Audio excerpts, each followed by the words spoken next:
Apologies for the delay. Hopefully, you can hear me. We had insane technical difficulties today. You can see my lighting's not even accurate very well. Make sure this is good. Okay. And it looks like. Okay. Just want to make sure everything's here. Welcome into another bomb episode of Offensively Accurate. I apologize, guys. Me and Donnie were sitting here ready to get this started, and unfortunately, I had some weird computer issues with file permissions. So again, we're starting off a bit rough, if I should say so, the best. I want to make sure I get the YouTube chat in here as well. Let me go ahead and swing it over to this screen here. We have a lot to get into today, but let me go ahead and swing it over to Donnie. Go ahead and introduce yourself, sir. Hey, I am Donnie Brook. I am a political junkie, aging punk rocker. I am the yin to Atlas's yang. Yes, the yin to the yang. It's either way to describe it, really, honestly, between me and you is I'm the one who's very easy to be black pilled, and you're the one that's very easily white pilled. That's the best way to Yeah, I kind gotta of keep you describe it. from going off the deep end too. Yeah, no, say it how you tell it me all the time. Prevent me from becoming Hitler. Yeah, I don't want that. Which we say that jokingly, but more so because I do find myself becoming in the Christian nationalist line, I should say. I find myself becoming more and more willing to take on aggressive measures to solve issues, I guess, as I see things as they happen. But I guess anybody who's following me kind of has that kind of gist of me, anyways. But let me go ahead and get this OBS out of the way. So we have a lot to go into today. I said that at the top of this. A couple of the big things that I wanted to cover to start this with was the Ben Shapiro and Candace Owens debate is definitely not happening. We kind of set this out today to, or let me restart this. I put out a little notice saying, hey, if the debate does happen today, like we're going to cover it. We're going to live react to it. Now, unfortunately, the reality is it's definitely not happening. Candace never responded. I even turned my notifications on for both parties to make sure, like, at the drop of a hat, I'd be able to be ready for it. And it's just not happening. But with that, there was a bidding war, essentially, right? You had people like Patrick Bet-David, you had Tim Pool, you had, Owen Benjamin, of all people, and a few other bigger names I'm not remembering right now, that, kind of put their offer out to get these people or get these two on a debate platform. Because Candace wanted a moderator, Ben wanted to host it at the Daily Wire. Obviously, Candace isn't willing to do that. And so we kind of ended with Ben Shapiro signing off and saying, it's the Sabbath, this conversation's over. And that's kind of where it ended. But with that, there was a crazy angle that came about because Patrick Bet-David had offered $250,000 to donate to the Lake and Riley GoFundMe, I believe is what it is. It's a GoFundMe. If they agreed to have the debate on his platform, which would be, obviously revenue from the show. And because it's not happening, you have a lot of the soft feminists, I should say, or the radical femmes that exist in the trad movement, all of a sudden, or I guess I should say Marxists, coming out and demanding that Patrick Bet-David just give this money anyways, without the debate, without the ability to host it. And I just find that gross. I find it, Marxist is a way to say it, but I find it more disgusting that you demand money be given. And now I want to go ahead and turn it to Donnie, because I know you saw a lot of this too, and we kind of talked about it off air. What was your opinion seeing these posts and seeing people kind of call for the money to just be handed over? So I saw them mostly secondhand through you because those aren't really people I follow or are too interested in what they say. But I thought it was nice that he said, look, if you do it here, obviously I'm going to make a bunch of revenue from it, and I will pass some of that revenue along. I think it's crazy to demand he should just give the money anyway. And I think it's a great cause. I think you should go donate to Lake and Riley's family to help ease some of the financial burden of losing a child, but to demand that he should donate that money without gaining the revenue from the debate is a little wild to me. I thought it Right. was a nice gesture that he said, look, I'll donate a heavy portion of whatever we earn from this to that family. I thought that was great. And if you have a platform and you have that kind of money and you're demanding that PBD give all that money? Why don't you give it? Because all these people that are saying, oh, well, he should just give that money anyway, they all have that money laying around too. Like, I don't see what the difference is, right? Like, one of them was Laura Southern, right? Well, yeah, that's whose tweet I have pulled up here on screen. I guess I'm going to switch it. I'll put it over here. This is one of the first ones I saw, which was like, because it's that last line here. I'll highlight it for everybody who's seen on screen. Just give them the money. Like, I'm, even without any of the other details in this regardless, right? Like, I just find it gross that someone, like a third party, demand a financial transaction be had based on someone's feelings. That's essentially kind of what it boils down to. And I'll read it here for those who are listening. I hope the debate happens, she writes. It's kind of fucked up to not just donate to the family and instead use them as a manipulative pawn to push your business interests through, which I think is extremely poor framing, because if anything, he would be using Ben and Candace as the pawns to push his business interests through, because he's essentially coming onto the scene as like one of these platforms that's really growing. I think he's kind of honestly challenging Tim Pool's for, the audience in the space, that kind of demographic, that political, the political audience. And for her to say like that he's using them, I mean, that's like the goal, right? To me, I kind of view it as like a bidding war, right? Because clearly it's like you have two of the top, conservative pundits going at each other.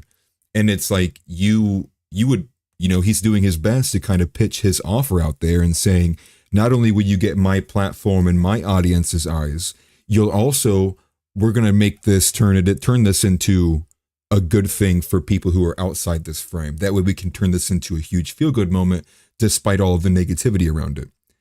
And instead, you just have all of these people essentially knifing PBD in the back because, I mean, it was in a matter of like a couple hours. It went from this debate's happening to, oh, it's not happening. And to kind of like make these claims about PBD over such a vapid kind of discussion. It's just like, I find it gross. Well, yeah, and there was other people that threw their hat in to host that debate. Timcast. There was a couple people from Timcast. There was Lex Friedman was another one. None of those people offered to put any money towards Lake and Riley. Why aren't you giving those people shit? Isn't that weird? Like a bunch of other people were like, oh yeah, I'll host the debate. I'll get a bunch of views and a bunch of money. Not one of them said, hey, I'll donate some of that money to a good cause. But I haven't seen any of them getting shit for it. So I don't know why PBD is. Well, that's a great point you bring up, because I didn't even think about it like that. Yeah, because there was a plethora of other people, and Lex Friedman included. I think even Elijah Schaefer said it for like a slightly offensive and a few other platforms. And no, not a single word. I mean, it was funny because one of the top comments I saw on one of these, it might have been in St. Clair, the Lawrence Southern Post, but the top comment was, no good deed goes unpunished, I see. And it was just very funny because it was like, it feels like such a very a flimsical thing to kind of point your ire towards. And the reason why I say this is because on screen I have pulled up Ashley St. Clair. She goes into a bit further detail on this. Or I guess, she seems a bit more irritated with the lengthiness of it. She writes, for some perspective, PBD is dangling a $250,000 donation to Lake and Riley's family contingent on the debate fighting about Israel on this show, which isn't happening. Which she says, she makes a point here, which I didn't realize, but that the donation would be the entirety of what has been raised on Lake and Riley's GoFundMe, which I don't think pointing to the amount is a reason to denigrate what he put forward. But nonetheless, she says that... No, he was offering to double what they had earned. Right, exactly. And to me, that's a good thing. And to me, it's like that puts the onus on like Ben and Candace. Right? Like you're being given an opportunity. Like they're going to fly you out. He's going to bring you out. He's probably going to do extra things too. Like here's a nice green room set up. Your M&Ms will pick him out for you. You're like, we'll do whatever. And on top of that, you both can be seen as good guys walking out of this essentially because we did this all in an attempt to bolster Lake and Riley. And no, it's PBD's the bad guy. And now it's insane because it's kind of like, what's that called? Narrative hijacking, essentially, because now the narrative moves away from talking about why the Ben and Candace debate's not happening to, oh, look at this guy. You know, it's like stopping the narrative like in the parking lot before people even get to the arena. That's kind of essentially what I took this as. And I just think it's gross, man. Like they would love that money anyways, and I don't think their family really is going to feel any kind of way about it. I think if anything, the family's not mad at PBD. The family's like waiting for Ben to say yes. You know, they're like, please take this debate, Ben. And then he didn't. And so, the Daily Wire crew cannot be criticized by Ashley St. Clair. So she picks the next best person, which is PBD. It's just, that's what I see, it's just kind of like these, like the right inner fighting, right wing politics kind of taking place here. And I'll be honest, I'm not too familiar with PBD, but I really have only gotten like good vibes from the guy. I don't know if you feel otherwise. No, I actually like him. I think he's a good speaker. I think he also doesn't, if you say some crazy shit to him, he's gonna call you out. He's not just gonna nod and smile. He's gonna say, well, that doesn't make any sense, which, there's a lot of people that don't do that. And then there's a lot of people that also just, if they don't agree with you, they'll just shout over you, and he doesn't really do that either. So I'm not super familiar. Like I wouldn't like endorse him, but I've seen the show a couple of times. I like him. He's got a very commanding presence. He's very got that like military kind of feel to him, which I always can never remember. He's got a co-host that's pretty decent as well. I can just never remember what the guy's name is. He's like a brown hair. I think he used to have a beard, but either way, like I think it was a good thing, and I think honestly, like I'm honestly like hilarious because I don't think he even responded to any of these attacks. And when you scroll down to these comments on this post from Ashley St. Clair, she turns around and is like, I will be donating the next 2 checks I get from X in their entirety. And it's like, okay, these checks that were making people like $600, every 2 weeks, isn't that what people were getting mad about? Because all the advertisers left X. And it's like, you're still not even close to donating $250,000. And to think then with your first point, without the debate even happening now, that now PBD just has to hand over $250,000 without the product to have built it up in the first place is like, you're showing your communism here. I didn't see anybody pushing back on the Daily Wire to be like, well, if you won't let PBD do it, maybe you guys just donate the money. Nobody's mad at anybody but the guy that offered to put his money where his mouth was. Like, if you're going to be mad at somebody, there's plenty of people that are either surrounded by this debate or offering to platform the debate that didn't, offer anything. So I don't know why he's the bad guy. And I think it just, I think this just adds to the rhetoric of people think the Daily Wire is protected. They like, there's like the group chat girls. There's plants on the conservative side, right? Like, yeah. Your great I don't think that's like too crazy of a conspiracy theory to bring up that there are plants, like not only in the old legacy media, but also in conservative right-wing new media. Just like the fucking TikTokers that are paid to shill Biden, those people exist on both sides. And that's the thing too, is like, I think people, less so Lauren Southern, I think she's a bit more independent. I'm not going to throw her in there, although she does carry a lot of the same sentiments. Ashley St. Clair in particular, with her connections with Elon, as well as like, and I can't remember, so don't quote me on this, but there's been previous instances where she's tweeted something and then Elon Musk has actually tweeted the opposite sentiment, and then she'll delete her previous tweets because like she just wants to ensure she's entirely aligned with Elon. So I mean, I'll leave the audience with this. Like, I don't think Ashley St. Clair is somebody you need to be listening to get your advice from. This is somebody who formerly went as like, her alias used to be Sex Laptop. She was a super crazy liberal. She talked about, wanting to do sexual things all the time.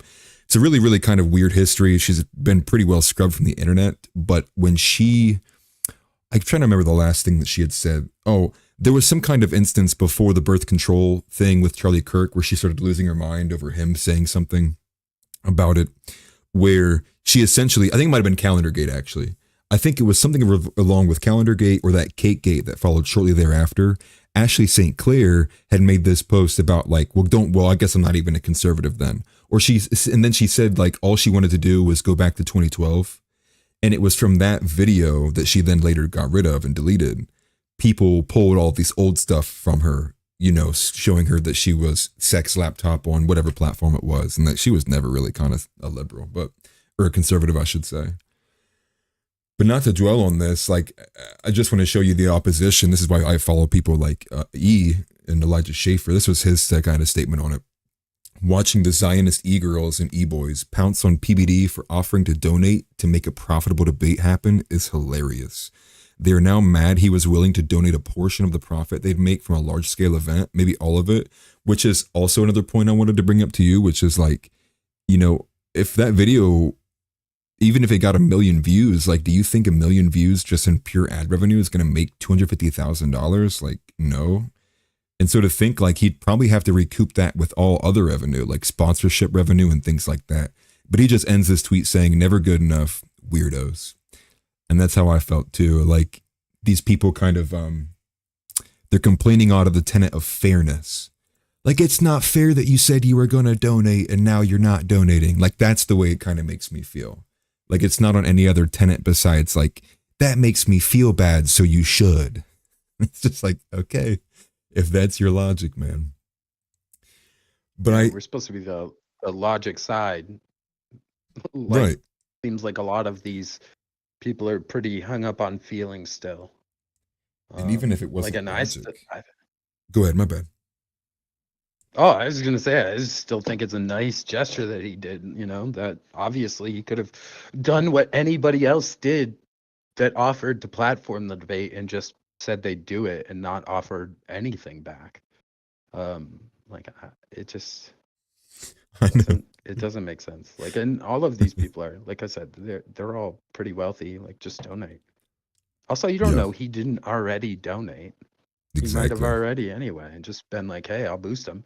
And I'm not pretending like it wouldn't have been valuable for him to platform this debate. Obviously, even if he had to pay a little out in the short run, it's good for eyes in the long run. But like, the fact that he offered to do a nice thing and people think because he offered to do it that he is now like somehow contracted to do it is wild, especially if he's not going to make the money or get the eyes on his platform for the debate. I know, especially because it was such a quick turnaround in like a matter of a few hours. You know, Ben turns around and says, I'm signing off. And PBD's probably sitting there like, well, dang it. You know, I'm still hoping it happens.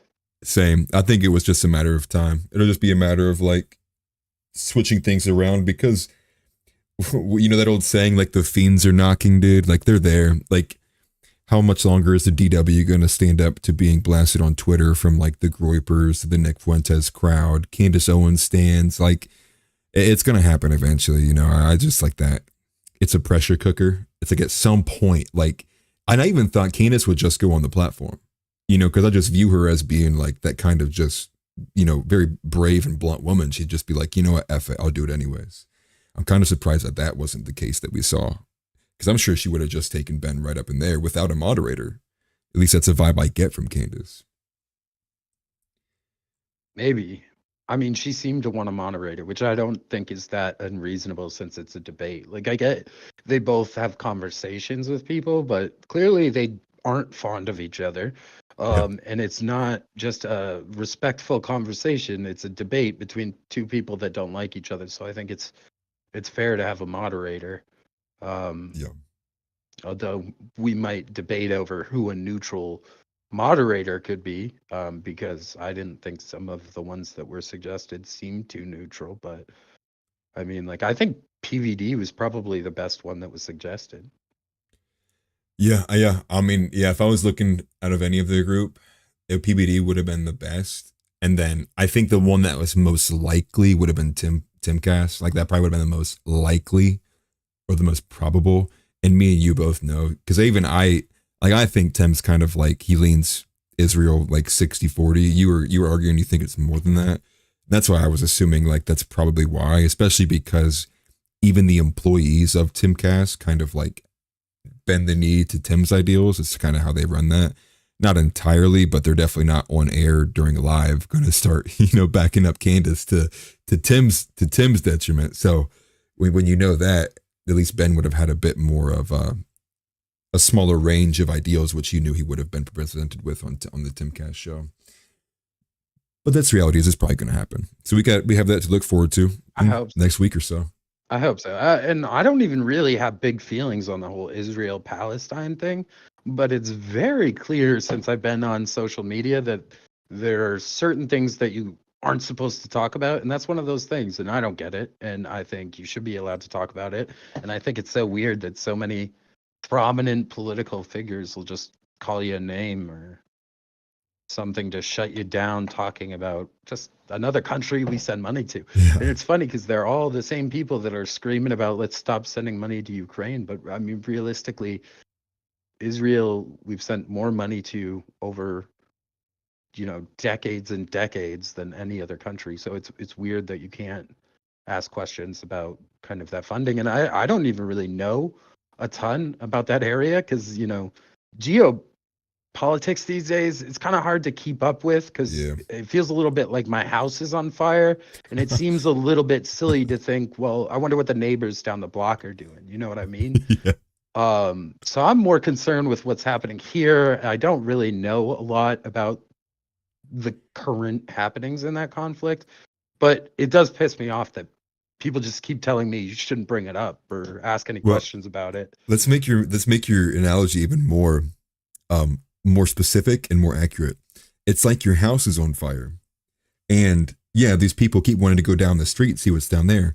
But while they keep going down the street, you notice that every time they keep leaving your house to go down the street, they're taking water from you.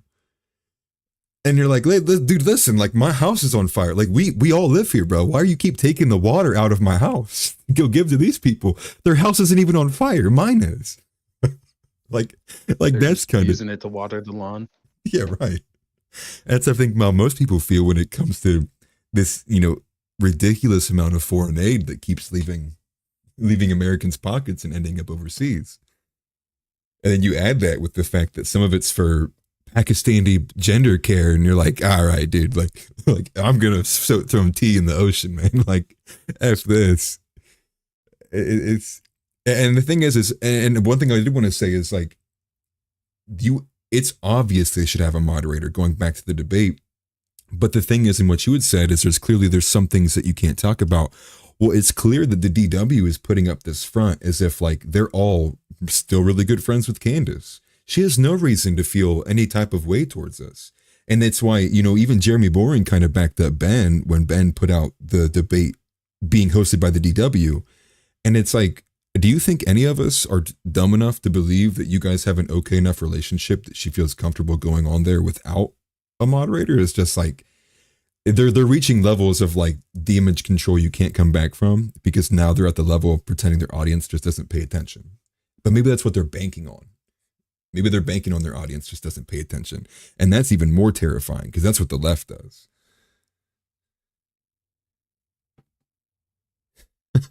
Yeah. Yeah, but I mean, like the soft conservative right isn't that different from the left. Like, Very true. They use a lot of the same arguing tactics, like just call you a name and think that ends the conversation, or that calling you a racist or an anti-Semite ends an argument. So like, I don't see any difference, and I argue with both sides quite a bit. I don't see any difference largely between these soft right conservatives and liberals very often. I don't really think there's much difference. Like, I think honestly the only difference may be gun control. That might be the only thing that separates those kind of like non-progressive liberals from soft conservatives, is simply whether they have a gun in their home. That's like the deciding issue between an Ashley St. Clair or like a Taylor Lorenz. It's like there's the very little differences, and it's like, because it's clear these conservatives have no care in the world for social conservatism. So when it comes down to you're eliminating almost all the other issues on that hand. Because really the conservative wheelhouse is the social aspect, right? The fiscal aspect is a little bit, but the Uniparty, or the Republican Party has not reflected that, and Lord knows how long. So when you put it like that, it's like, yeah. And that's the thing though too, is I think a lot of people kind of have this idea in their heads because maybe they don't watch the news as much. So when they see someone like an Ashley St. Clair go on Tim Pool, they just automatically assume they have all of these right wing values, or they see a Ben Shapiro interview one of these other so called pundits, and they assume like, oh man, like, oh, you guys all have these same values. And it's crazy because if you just follow half of these people on Twitter, you're like, what? Like, wait, you believe in what? Like, okay, hold on. It's part of the reason why I fought so hard to get you back onto X, or not back onto X, but onto X, period. Because to me, it was very clear. It was like, this is the freest and most active of all the social media platforms when it comes to the political arena. So that's why I was like, I feel like I'm seeing the most here. And that's why I was like, Donnie, I need you here, dude. You won't believe this ass. Like, come look at this. No, And there's some wild stuff here it's for wild. sure. And Go ahead. I was gonna say, since I've been on, I've definitely like seen a lot of side picking with like everything. You have to pick a side, whether it's Ben or Candace or Israel or Palestine or Ukraine or Russia. Everybody has a side, like on Twitter, it seems. And I'm just like, Yo. why would I want to pick a side? I don't know these people. Like Well, like listen, I think it's I in that same mean, light as what you said earlier, which was that the radical takes are the only ones. Like, that's what you have to do. You have to be extreme if you want to gain traction, you want to gain a base, or you want to get engagement. And I think it's in that same light of being gamified that, because, being ratioed is the worst thing you could have happen to you. So that's why people have become so picking sides. It's because they see someone who's in that camp and they all go flock it. And they're like ratio L. And then you see like 3 different Nick Fuentes clips, like back to back to back to back to back. And they're like, crisis king, crisis king, crisis king.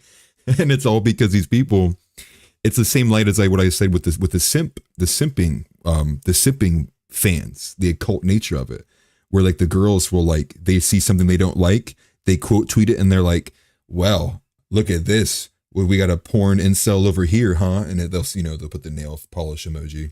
And then you'll see like 100 white knights run in. They're like, protect my queen. And then it's just like the saddest group of men you've ever seen giving takes on something that's like not even that bad.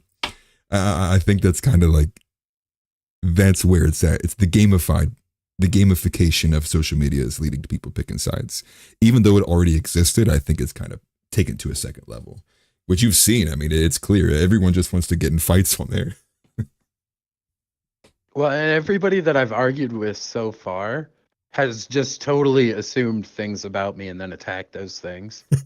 Oh, yeah. With Like Phil. Phil did that, called me a Jew hater and said I wasn't worth speaking to because I asked why he would condemn LGBT for attacking Christians, but not, the Jewish community for doing the same thing, which I just thought was a consistency thing. I didn't think it was a hate thing. But I've also had it where, people just are like, oh, well, you're in the MAGA cult, so Donald Trump can do no wrong. But I'm not that guy either. Like, I mean, I'm going to vote for him, but Right. not because he can do no wrong or I think he's some kind of deity, but because the Democrats have lost their fucking minds.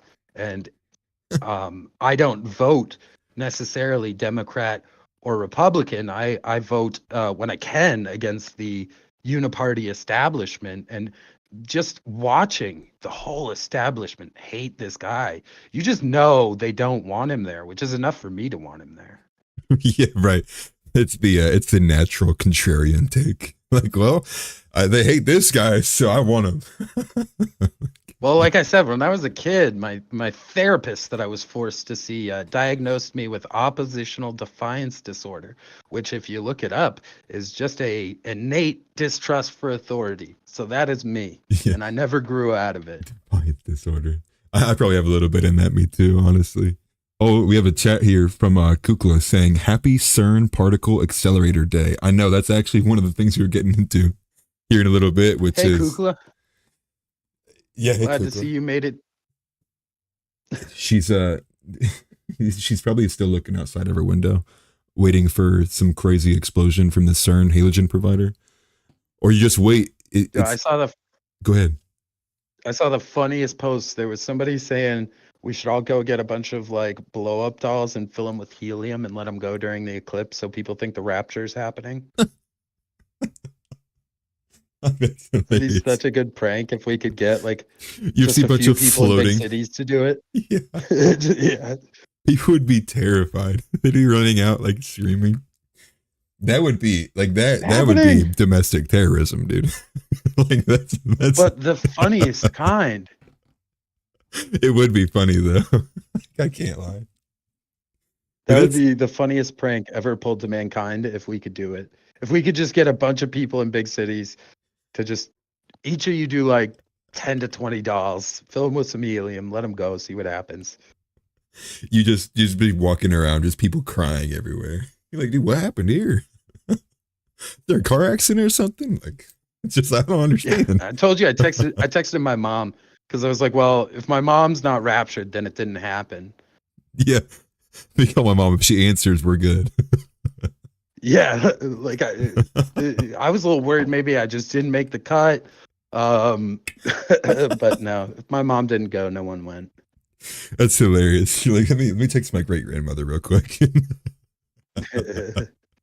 But no, that's the thing. I don't know you if you think the rapture could have happened, what do? You text the person that you know definitely would be going, Yeah, and if they're still here, you're good. yeah. Or if they didn't make it, you never had a chance. You know? Yeah, that's true. That's true. My mom said I'd make the cut, but I don't know. I think mom's word goes a long way, especially when she gets up Yeah, there well, first. She's like, "Listen, yeah, Jesus." maybe she puts in a good word for me.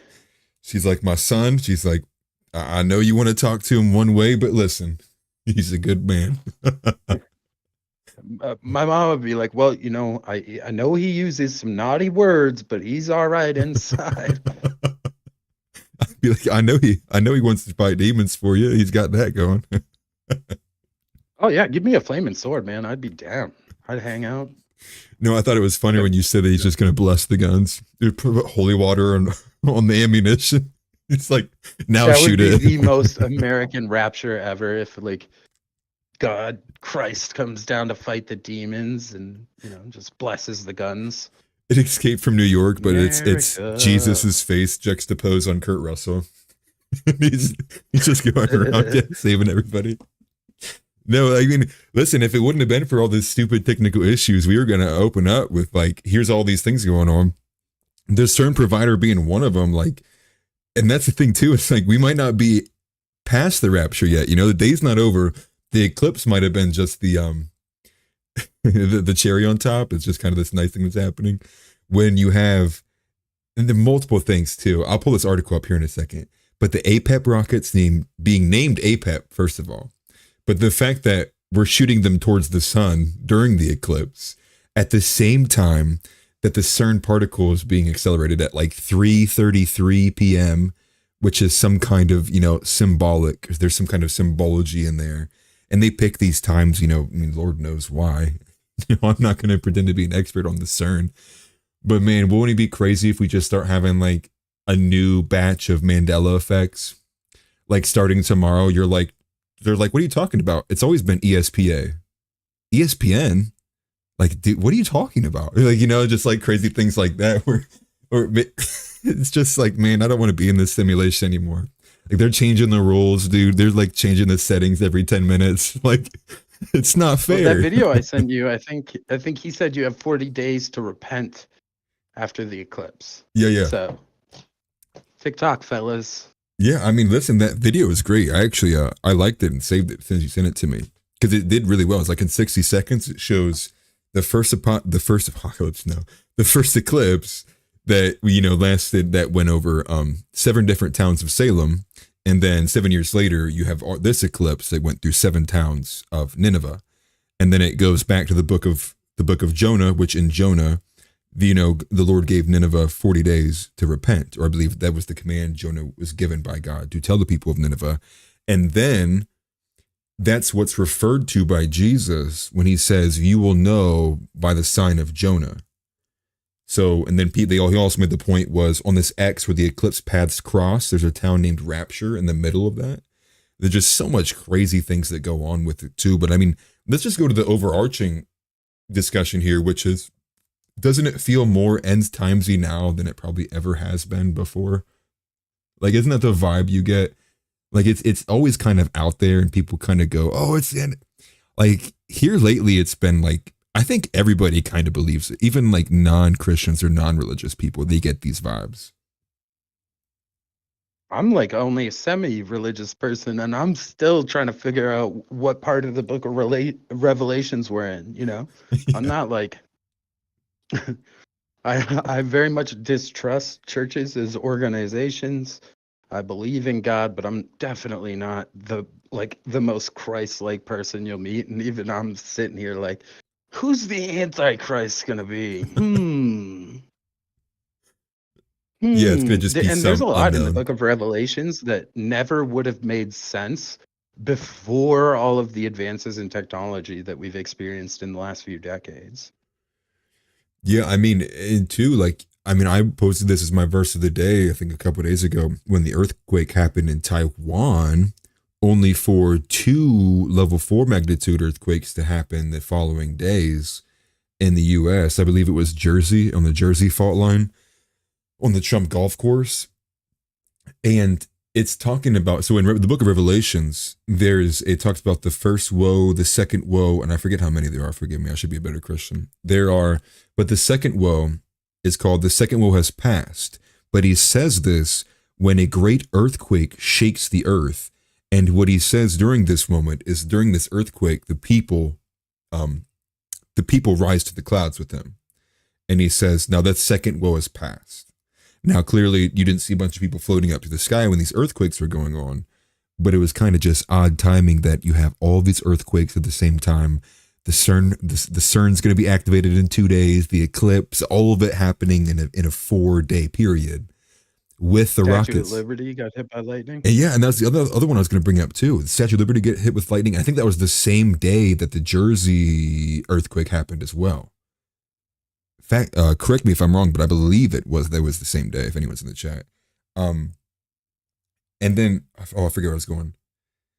But in 4 days, you have all this insanity, and conspiracy theorists are going crazy. Not to mention, which people probably have heard this explained on other shows, but the APEP rockets being named that, after the Egyptian god who fights Ra for I mean, for what, I'm not sure, but he swallows the sun whole. It's the story of the night and day, right? Like, so Apep comes up every night, and then Ra strikes him in the morning when the sun comes back up. And to think you're going to name rockets that you're firing at the sun during the eclipse is called this is crazy. And I put a story in our outline, which I think I'm assuming that you had seen it, which was about a geoengineering test that launched salt crystals into the atmosphere that was kept completely under wraps. Now, I went ahead and make sure I got it from Scientific American because I didn't want to do the disclosed version. I have it on screen here. It says a 4-minute read, but I'll just kind of skim through it for it. The part that was crazy to me is right here. This experiment that they were putting forward to, they're trying to increase the cloud cover and prevent global warming and climate, all that garbage, was the organizers didn't widely announce to avoid public backlash. Marks the acceleration of a contentious field of research known as solar radiation modification. The concept involves shooting substances such as aerosols into the sky to reflect sunlight away from the earth. Now, again, I can understand why you don't want to get the backlash, because you're possibly putting things into the atmosphere that will cause damages that we can't change, or having a bunch of negative repercussions we may not know about. And so I think a lot of people probably didn't hear this story and for, on purpose, intentionally, because they didn't want this to get out and get known. But when I read it, I was like, this kind of goes along with the chemtrail stuff.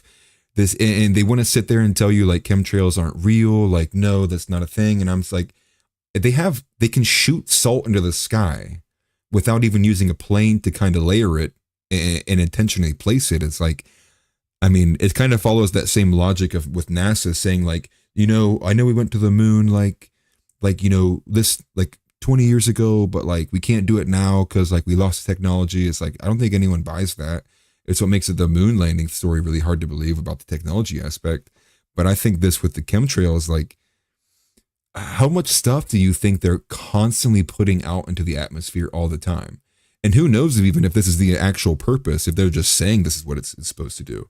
Maybe they're trying to prevent people from being raptured. You know, maybe they're shooting special like sinful salt into the sky and like prevents you from being clean and pure by the time you make it to heaven.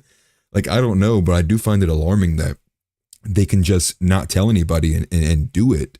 I would think that like someone would be able to file a lawsuit against these people, you know, whether it was like reckless endangerment, something, because man, I tell you what, you try to go in your backyard and try shooting things in the sky. I want you to tell me how long it takes you till the cops come.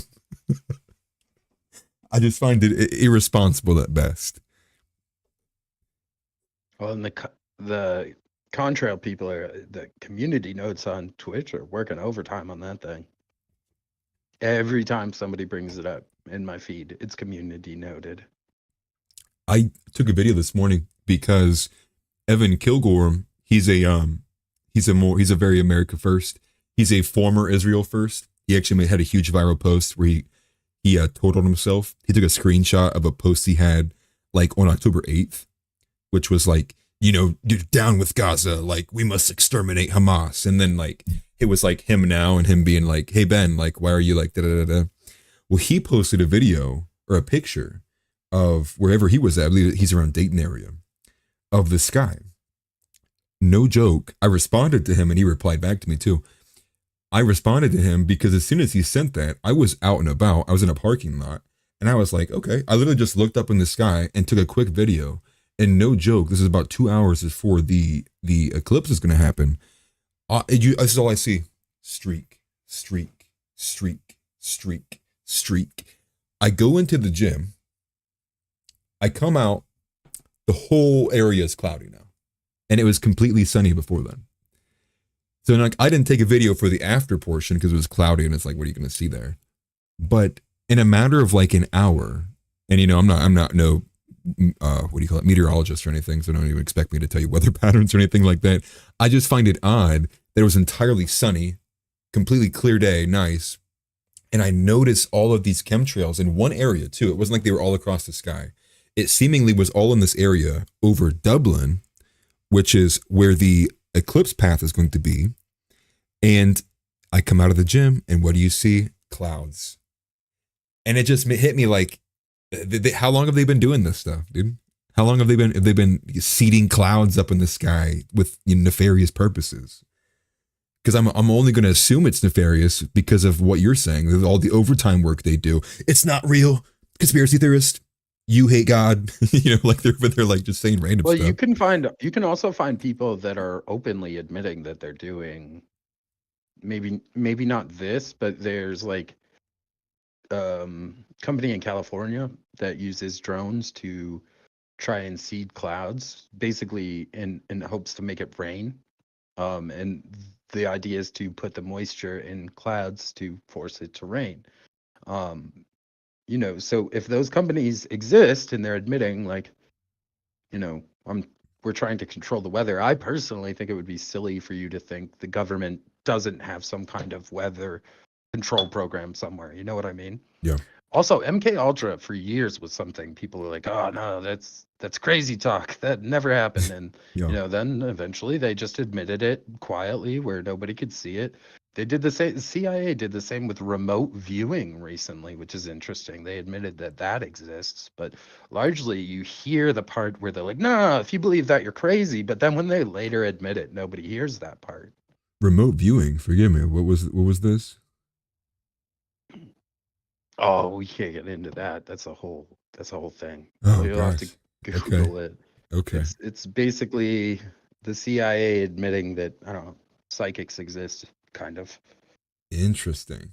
Okay. Okay, I'll look into it. My first thought when you say remote viewing is like them essentially admitting like to the Snowden leaks. Like, yeah, we do look at you through your TV. like that's where I thought you were going with that. But I guess if it's in the MK Ultra branch, it makes sense. It's a bit more insane than that. especially too No, because, it's not a branch. It's something totally different. well, I was thinking along the lines of MK Ultra, which have you've seen many of these. Let's see, what are the most recent one with MK Ultra? While we're on this tangent, was the crazy dude who chopped his own dad's head off, right? And then like he goes on like this 14-minute rant on a YouTube live stream talking about like he's actually God and like he knows all this stuff from the government. I think some people, kind of quickly pointed to an MK Ultra bust with this dude going crazy. There's been other ones too where they've went on killing sprees and they were like former like CIA agents or they were former FBI agents in like high up, hard to reach places.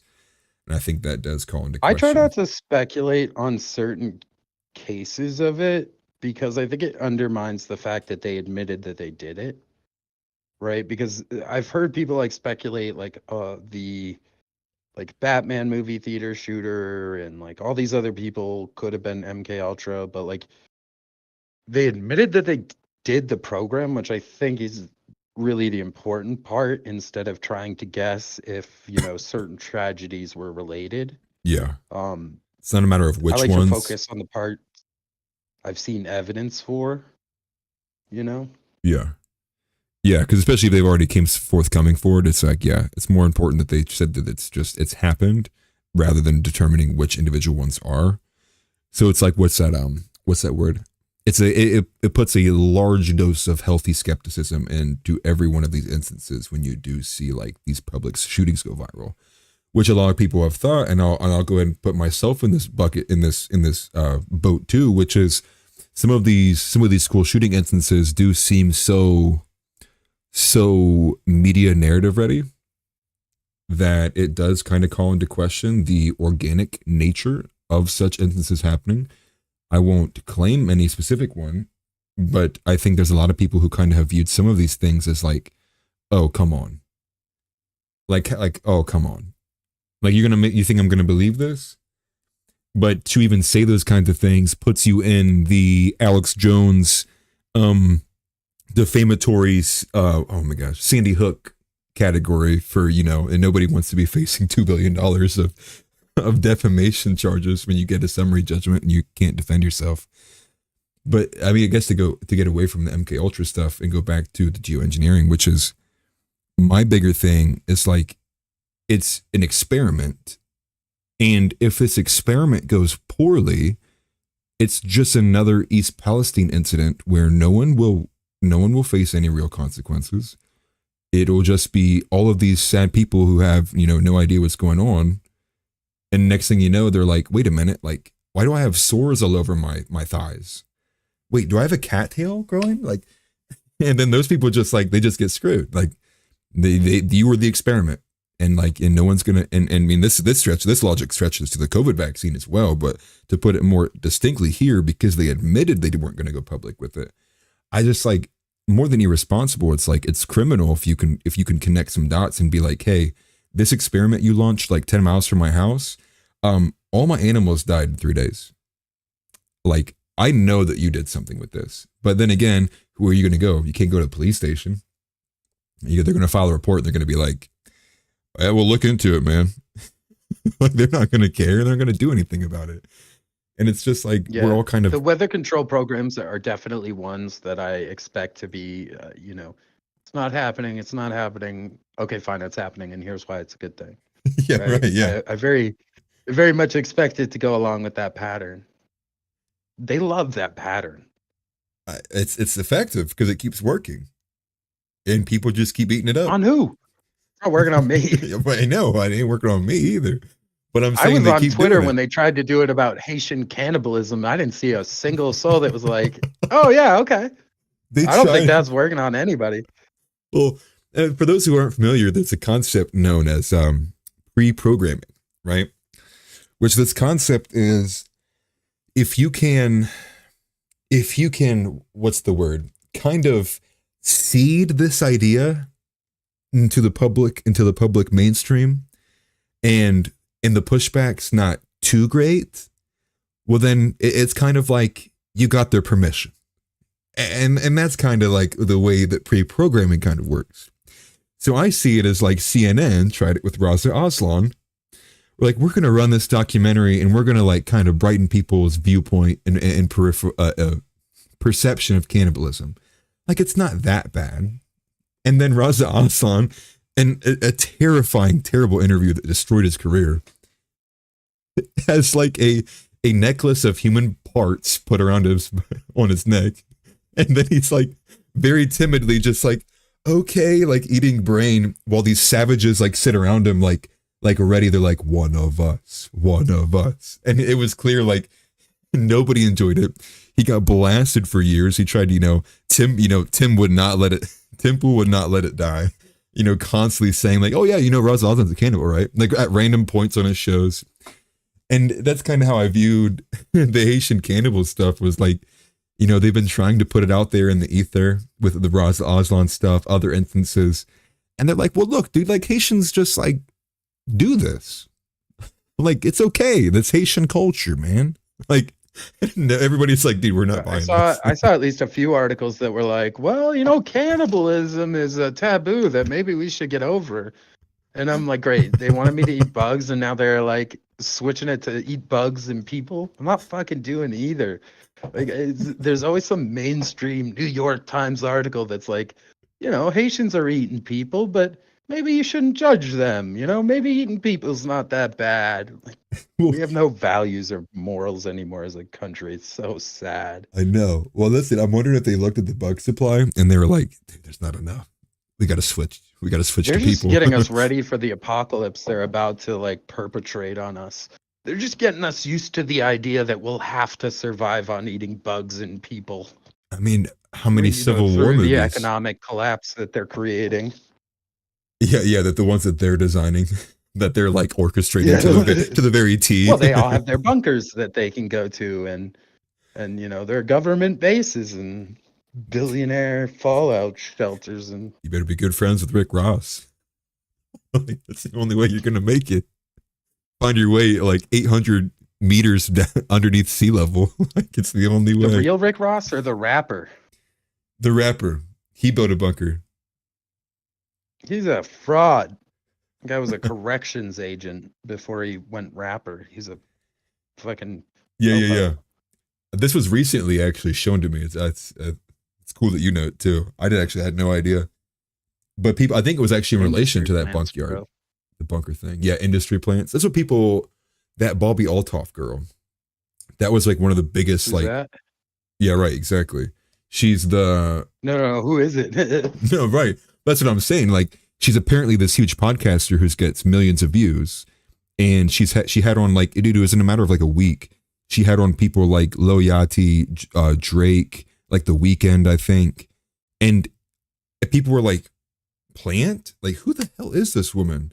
Because she just comes out of nowhere with like 5 straight interviews, and it's like, no, we've never heard of this you before, and now she's nonstop being filmed at concerts and like events and like, wow, look at Bobby Altoff. And it's like, dude, everyone's like, bro, where did she come from? Like, we don't know who this person is. And it's funny because that's the response. Yeah, there's that fake hippie chick that they're pushing on X. Yeah, that's another one. Did you see that? Yeah. She's the being a music nerd, I can sniff out the industry plants pretty well. She's fake. She's wearing hippie. A caricature costume of wook culture. Yeah, she's trying to go. She's like the dread-headed blonde chick. I do ayahuasca in the desert with dreads. Yeah. Anybody in the wook community knows, man. Feds with dreads are a real thing. I've seen them, dude. Especially because like that one video goes, and then next thing you know, on X for the next 3 days, I've seen like 18 different photos of her now, all like very highly editorialized, like as you said, meant to get your libido going. Like I've got pictures of her, yeah, like doing like a promo for the US Army. Like she's fake. I think they probably were like, hey, maybe we put her out, we see if people like her. If we do, we float her into the industry. I mean, there's industry plants. Like it's not like MGK is one. Like he probably got bent over to, they put him in the punk world too, like after he sacrificed his rap career to Eminem. I know. They made him that was actually kind of sad though. Gay and punk. I know. So that's what's, Yeah, no, it's sad because, I wish they'd take him back. yeah, right. If there's any members of the hip hop community listening, you may have MGK back. We no longer want him making punk music. The disgusting pop punk that he does is terrible. Please take him back. As far as I could tell, he was at least tolerable as a rapper. I mean, I think it was just so more so that like he wasn't so gay. Like everything he does now is just so effeminate and vampirical, elitist. Well, I'm trying to like find that word. Like That's because I think my theory is that his rap career was genuine, homegrown, did it himself. But then to get to the next level, he had to compromise who he was. So they made him gay and gave him Megan Fox, and now he makes terrible music. which is the thing is like, is he, I don't even know any numbers about him. Like I ever since he left the rap game because of that Eminem diss, like that beef they had, like I never listened to him ever again. Like I thought he made a fool of himself to Eminem who wasn't even in his prime. And then and he just dips out. He starts sucking Megan Fox's blood, wearing dresses, and here we are. Well, yeah, he got the call. You know, like he got the call. I think he got the call They as were like like, an all right, automatic YouTube ban. we'll make you rich and successful, but you're gonna have to do some gay shit, and you're gonna have to change everything about who you are, and also we got a vampire here. You should suck her blood. You know. I know, dude. It was so gross to like, and she had like a vial, the thing she was wearing around her neck that like had his blood encapsulated in it. And we move it on to like honestly like the most saddening portion of it, which is they all of a sudden somehow have 3 kids that are all trans. It's just like, come on, dude. The chances of that is like 1 in 18 trillion billion. What? They have kids? Yeah, so I'm not entirely sure. I don't think that they're right. They're not. Well, no, I don't think they're MGKs. I think they're all Megan Foxes. I could be entirely wrong on this. All I know is whoever's kids they are, they're in the process of being transed, which is a phenomenal segue to what I wanted to talk to at the top of the hour too, which is the Jeff Younger case is coming to a head on April 25th. Let me go ahead and make sure I pull this article here because I wanted it to be. Yeah, I'll put it here at the bottom. Yeah, those of you who are familiar with the Jeff Younger story, you know, we're kind of segueing into this off of Megan Fox and MGK, but let me just put it on screen here. This headline is so disturbing. California plans to castrate child after mother absconded from Texas father. And so I believe the court date is going to be on the 25th of this month. I actually, you know, Donnie and I both sent our condolences essentially to Jeff Younger because I didn't even realize this. He is not even allowed to defend himself. It's just so, it's so destroyed our country when you look at these things. But let me get this. Let me get the history here because he did. There we go. For anyone who's not familiar, the anticipated ruling. Oh, come on now. The anticipated ruling comes after a lengthy legal battle that has spanned 2 states and after the Texas Supreme Court allowed the boy to be removed from Texas in the care of his father in late 2022 and be taken to California by his mother, where she's since taken advantage of trans refuge laws.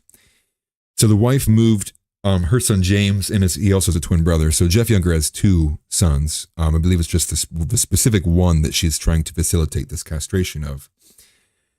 And Younger had maintained that the whole purpose of her wanting to leave was to facilitate this. And so the only reason I believe that she was even allowed to enter into California was because on the basis of her saying, no, I'm not going to California for these reasons, only for her to then turn around and then for these reasons.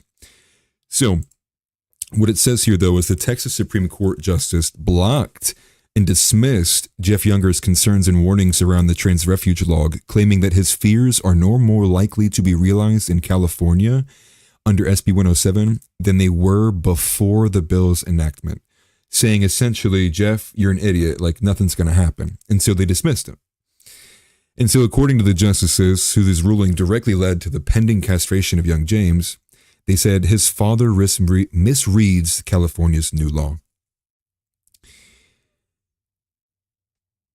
This court ruling has blocked Jeff Younger from compelling his son's return to Texas and was largely based on the mother telling the court that she hadn't moved to facilitate the castration or the gender transition of James.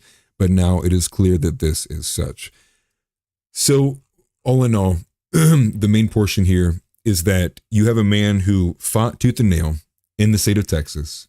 He got positive ruling initially.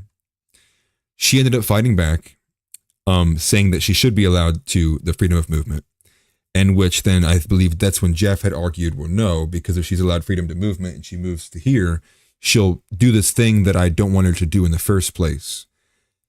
And she moves. Texas says, we're not going to go after her. This is honestly, it's crazy how in line with light of what the Tim Pool had mentioned for being a cause of the Civil War, which was a mother fleeing a state for an abortion. But I guess this is a bit more ridiculous than that, because the mother is essentially fleeing a state for a castration, a mockery, a humiliation of this son, which I mean, it's kind of on the same playing field. You're eliminating a life, and the other, you're destroying it. So I mean, it's kind of the same thing.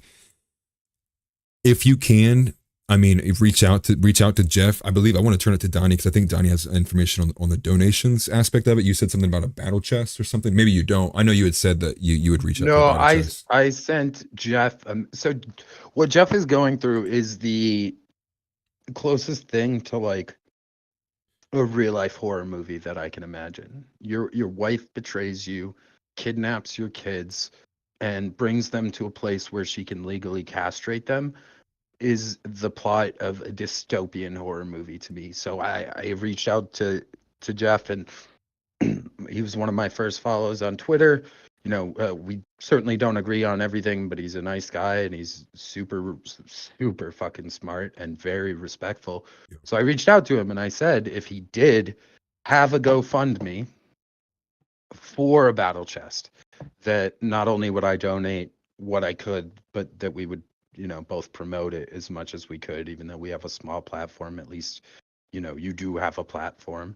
And I know you have a lot of respect for Jeff too, so I didn't think it would be out of place if I said that we'd promote it. But he hasn't gotten back to me. I don't know if he is planning to try and crowdfund to help supplement, but if he is, I'm definitely going to make a donation. And if he gets back to me, I'll also certainly be posting his GoFundMe on my Twitter page as well. Well, this is why I don't think he got back to you. Is because, so when I read this is when I was even more mortified. So the hearing is on April 25th, and this article says Younger isn't even allowed to testify in defense of his son. Instead, court-ordained pro-trans experts will take the stand, and the transition of his son will likely be rubber-stamped. So essentially, they're barring him from being able to testify on behalf of his own son, and instead, taking his place will be trans experts who will pitch, I guess, a defense, which I doubt they're even going to pitch a defense. It's probably just going to be... What is a trans expert? That's not even a thing. Right. It doesn't exist. They're the people in Matt Walsh's What is a Woman movie. Those would be the people. They can't tell you. No, it doesn't exist. Because they're being disingenuous by acting like this has always been a thing. Right. It just hasn't. There's no experts. You know, they came out and said puberty blockers are safe, and then recently, turns out they cause cancer, right? Yep. Like, there are no real experts. They're making shit up, and they're using it to hurt children. And I've seen a lot of injustices lately, but the one Jeff is going through is probably the most disgusting thing I've seen. And I feel for the guy, and I don't know him personally at all, but man, I feel for him. No, you know, 100%. And I got mad because somebody's in his Twitter space saying, well, you know, if you wanted to start a family, just go to a different country. Like, the guy's already got a family. He's defending it. You know, He can't just go to a new country and start a family with some, you know. Just start over, dude. with Like, give some up. other, foreign lady, right? His family is here. They've been kidnapped essentially. Like it pissed me off that somebody would even say that. Like, just give up on your kids and go make a new family in a different country. And that's that typical low IQ, red pill manosphere garbage where like there's literally no value in anything. Like they don't care about women, they don't care about the kids. They're just like, want to get some fuck? Hey, you want to get some fuck? Like that's like really like the one also, value. They also don't even understand the term red pill. Yeah, Like right. the red pill is not what it was. Which is why I stopped Red using pill it. and woke used to mean the same thing, and they were both co-opted Right, exactly. by groups, and they're used in a sense that doesn't even make sense anymore. I know. They made more sense in I their guess original term. I guess woke still kind of resembles a bit of its original meaning, which was like I'm I'm woke to the real happenings of the world. Only that the real happenings in their mind is that we live in a white supremacist country. Donald Trump is actually the reincarnation of Hitler, and that every white person secretly wants to kill black people. Like, yeah, like that's their version. Where in the original form, it was used by people like Kyrie Irving, where he'd be like, "Stay woke," and he'd be like, "What is that thing on the dollar bill sign? What's that eye on the pyramid mean?" That was like the original like "Stay woke," and then it got hijacked. I mean, the same thing with Red Pill. That was the original red pill too. Yeah, yeah. Red Pill was even shorter. Like I feel like woke actually had a good of a lifespan before it was hijacked, and then Red Pill was around for like 5 years, and then it got hijacked by the I manosphere. think it's funny. They're like, I like that term. Let's make it dumb and gay, and then just use it so much that nobody wants to use it anymore. But I think that's people don't understand that's part of the tactic, right? Like this is part of the left tactic, which is Well, yeah, they attack language. attack the language. Yeah, and It's a communist revolution, right? Like they have to attack and destroy language. They have to destroy tradition and the past and history and historical figures, and they have to destroy speech and definitions for words so that nothing means anything, and they have to attack God and family. Yeah. It is like literally the communist playbook 101. And it's hollowing out definitions, entirely changing things, or like even what they're doing now, which is like with a trans woman. Like trans woman has like 9 definitions. It's like it could just be literally anything.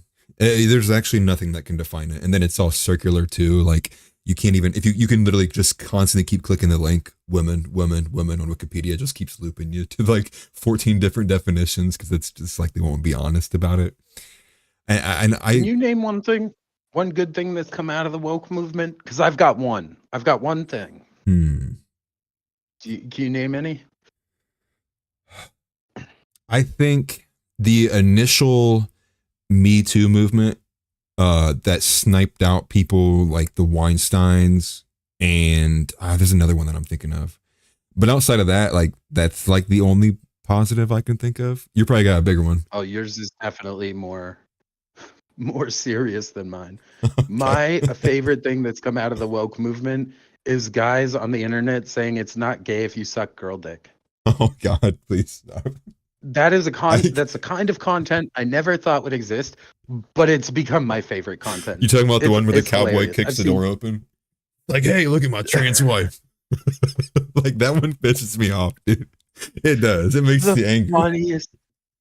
It is the funniest content that's ever been made. Like there was the cowboy one, and then there was the other guy that was like, well, yeah, I mean, I suck her dick, but like the hormones make it like small and girly. Like it's a girly dick, so it's not gay. Like the amount of cope, like overdosing on this guy's cope. Like it is the funniest type of content that should have never existed. Yeah, like yeah, dude. If you want to like, if you want a definition of cope, it's gonna be attached to that video of the cowboy kicking the door open, dude. It'll be that video. It'll be like, this is the levels of cope. Like here's an example definition.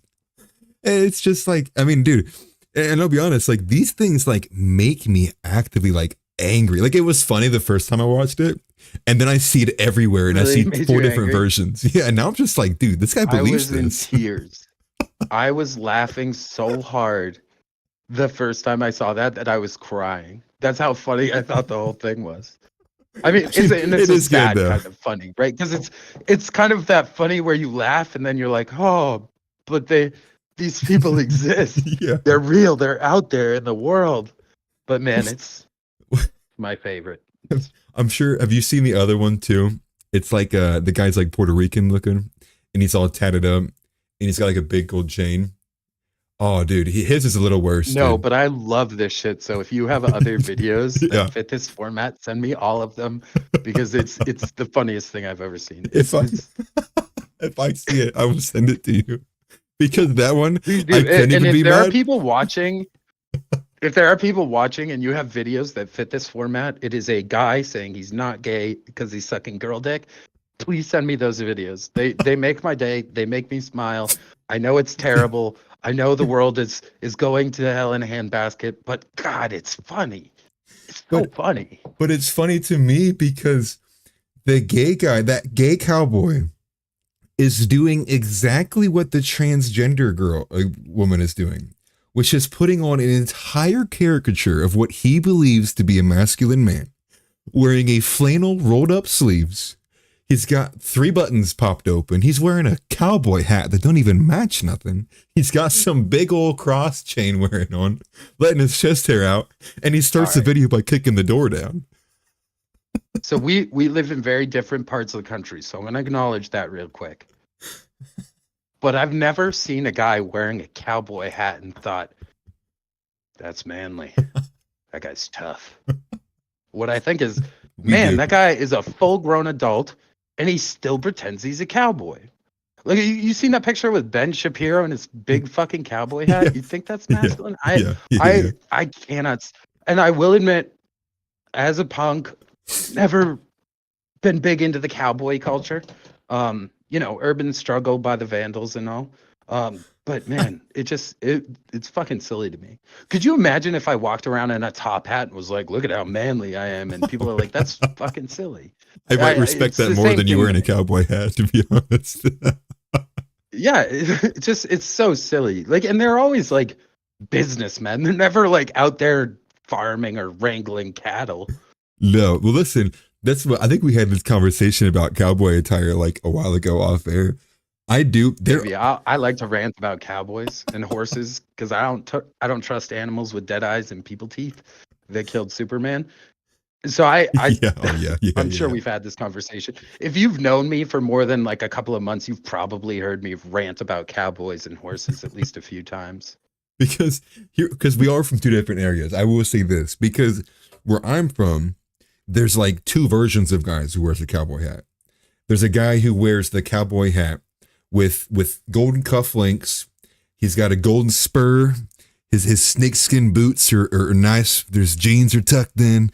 And then you have the real masculine cowboys where the dude's wearing a gray or a neon colored shirt from high school that's cut into pieces. I can't tell what brand of jeans he's wearing because there's so much crap on him. And his cowboy hat is like half sitting on his head cockeyed while his sweaty hairs are sticking out from underneath it. Like, so there's 2 versions of him. There's Well, the we I have want two to look like versions of it. them here too. There's 2 versions of cowboys here too. But I avoid both of them.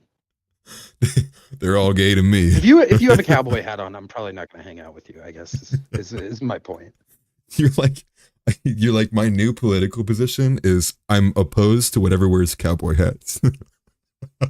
What's funny too, because like I consider myself to be a proud member of the right currently until the anti-establishment comes or the uniparty establishment comes back to the right. So I'm like on the right wing and I'm on all these there's all these patriot train accounts.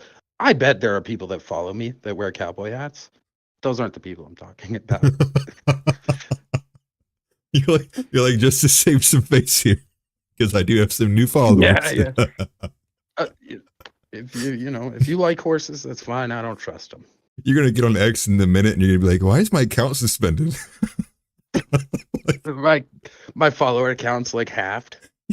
You got reported by They 300 said I don't verified like people. cowboy hats. They're like, you got so many reports. We just had to deactivate the account, man. Like, come back in a week. No, I'll lose all my Patriot followers. like they're Like, like if you don't like cowboy hats, you ain't American. no, they'd be like, this guy's definitely not MAGA. I'm not though. I never claimed to be MAGA. I know. Which I'm is funny. America first. I'll claim that. I think a lot of these those follow trains that I've seen you interacting with, they're like mega based mega wizard. Like that one is like actually gets me. His profile picture is amazing. It's like an absolutely jacked grand wizard with like the Star Spangled Banner all over his body, and he's got like an eagle in his hand. It's like the craziest image. I like the MAGA people. They're not wrong. Like, and I'm voting for Trump. I just don't consider myself MAGA because eventually, like, I'm gonna have to switch sides again, right? the Uniparty will get a candidate on this side because they buy candidates from both sides. So, like, So if you when know the Uniparty, you inevitably switch. But man, these right-wing MAGA people, they're just pleasant people. so when Ron DeSantis Although is a nominee, you'll be like, all right, back to the left.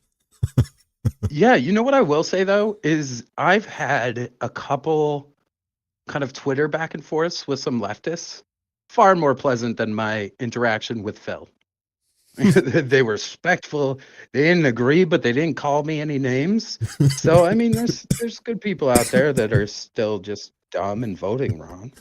My favorite meme, dude, is that the meme of SpongeBob when he puts like his name tag on his desk, but everybody's like kind of they've gotten rid of his name, and instead it's like he's putting out the desk and it says anti-Semitism. And that's essentially what Phil did to you. He was like, "Oh, are you looking for this?" Like, and it says you hate Jews. Like, it's the classic one size fits all solution. That'll stop him from engaging. The funniest thing is he gets the same thing. Like, he'll post something criticizing the gay community, and they'll be like, "Shut up, homophobe," and he'll be like, "Oh, you don't have an argument." But then he did the same shit to me. There's no consistency, dude. It's wild. Tim to messaged me to say hello, but he never followed up. Yeah, he was gauging your intelligence. He's like, I want to see how he responds to hello. Well, he's probably trying to see like what my level of fucking crazy was. Like, if I say hello, is he gonna like go off and say a bunch of crazy shit? You just start sending him like graphic material, just like you're gonna get off of here. Come on. I'm not fond of him, but I don't wish him harm. I'm not gonna sully my good name by sending him graphic material. No, I'll post pictures of him with his hat stolen, but no, I've seen a couple of those too. They get me. Like literally a 2-second clip you posted of like his beanie just getting pulled off from behind. Well, I took off my hat. I showed I'm a bald man. It's okay. It's cool. We all can do it. If he watches this, the olive branch of me buying you a second hat is still open. DM me. I'm sure you have a PO box. The caveat: I will send you something nice. It must be a different color than black. Like, I honestly, if he like took me up on that offer, I think I'd get him something other than a beanie. A fedora. Just mix it up. No, come on. I get him with the neck beards. I'll get him something I'd wear. I don't know if you've noticed. I'm a man of many hats, both figuratively and literally. No, I do like the hat you got on now. Heck razors. Collection. I like that hat. Yeah, razors. This was my Rapture hat, just in case the demons came and I had to fuck some shit up. You're gonna find out today. It's so funny because like I make all of these like hyperbolic jokes about like the Rapture and stuff, and then people like hit me up. They're like, "Do you really think you were gonna get raptured?" Like, no, I'm just having a good time, buddy. It's this level of people just take things way too seriously all the time. Like this is like it's just a product of that. So you start joking, and everybody's like, "Whoa, whoa, whoa!" And you're like, "Dude, okay, am I the only one sarcastic enough to pick that up?" You're like, okay, It wait, was calm it funny. I down. actually posted like hey, we're gonna be going live. So if you survive the rapture and you have Yeah, internet in your fallout shelter, you should come check us out. As soon as I posted that, I immediately lost like 5 followers. they probably went over to my profile and blocked me, and then then unfollowed you. I want to make sure this guy's reach gets yanked. I wish so it tells you when people follow you. I wish it told them when they stop following you so I could make fun of them on their way out. That would be amazing, actually. But then it would cause like all the follow trains would quit because everybody would see who is doing it and who wasn't. They wouldn't exist anymore. I, I was gonna I just think say, it'd be funny if you could be like, you bitch, can't take a joke. yeah, right. Well, that's why I feel guilty like taking part in the follow trains. It's because like I don't want to follow people who I feel like aren't gonna have good opinions or just repost the same kind of stuff I'm seeing all the time. That's the only reason why I'm like I feel guilty being on here because I'm not gonna follow any of you guys if you ain't got good stuff.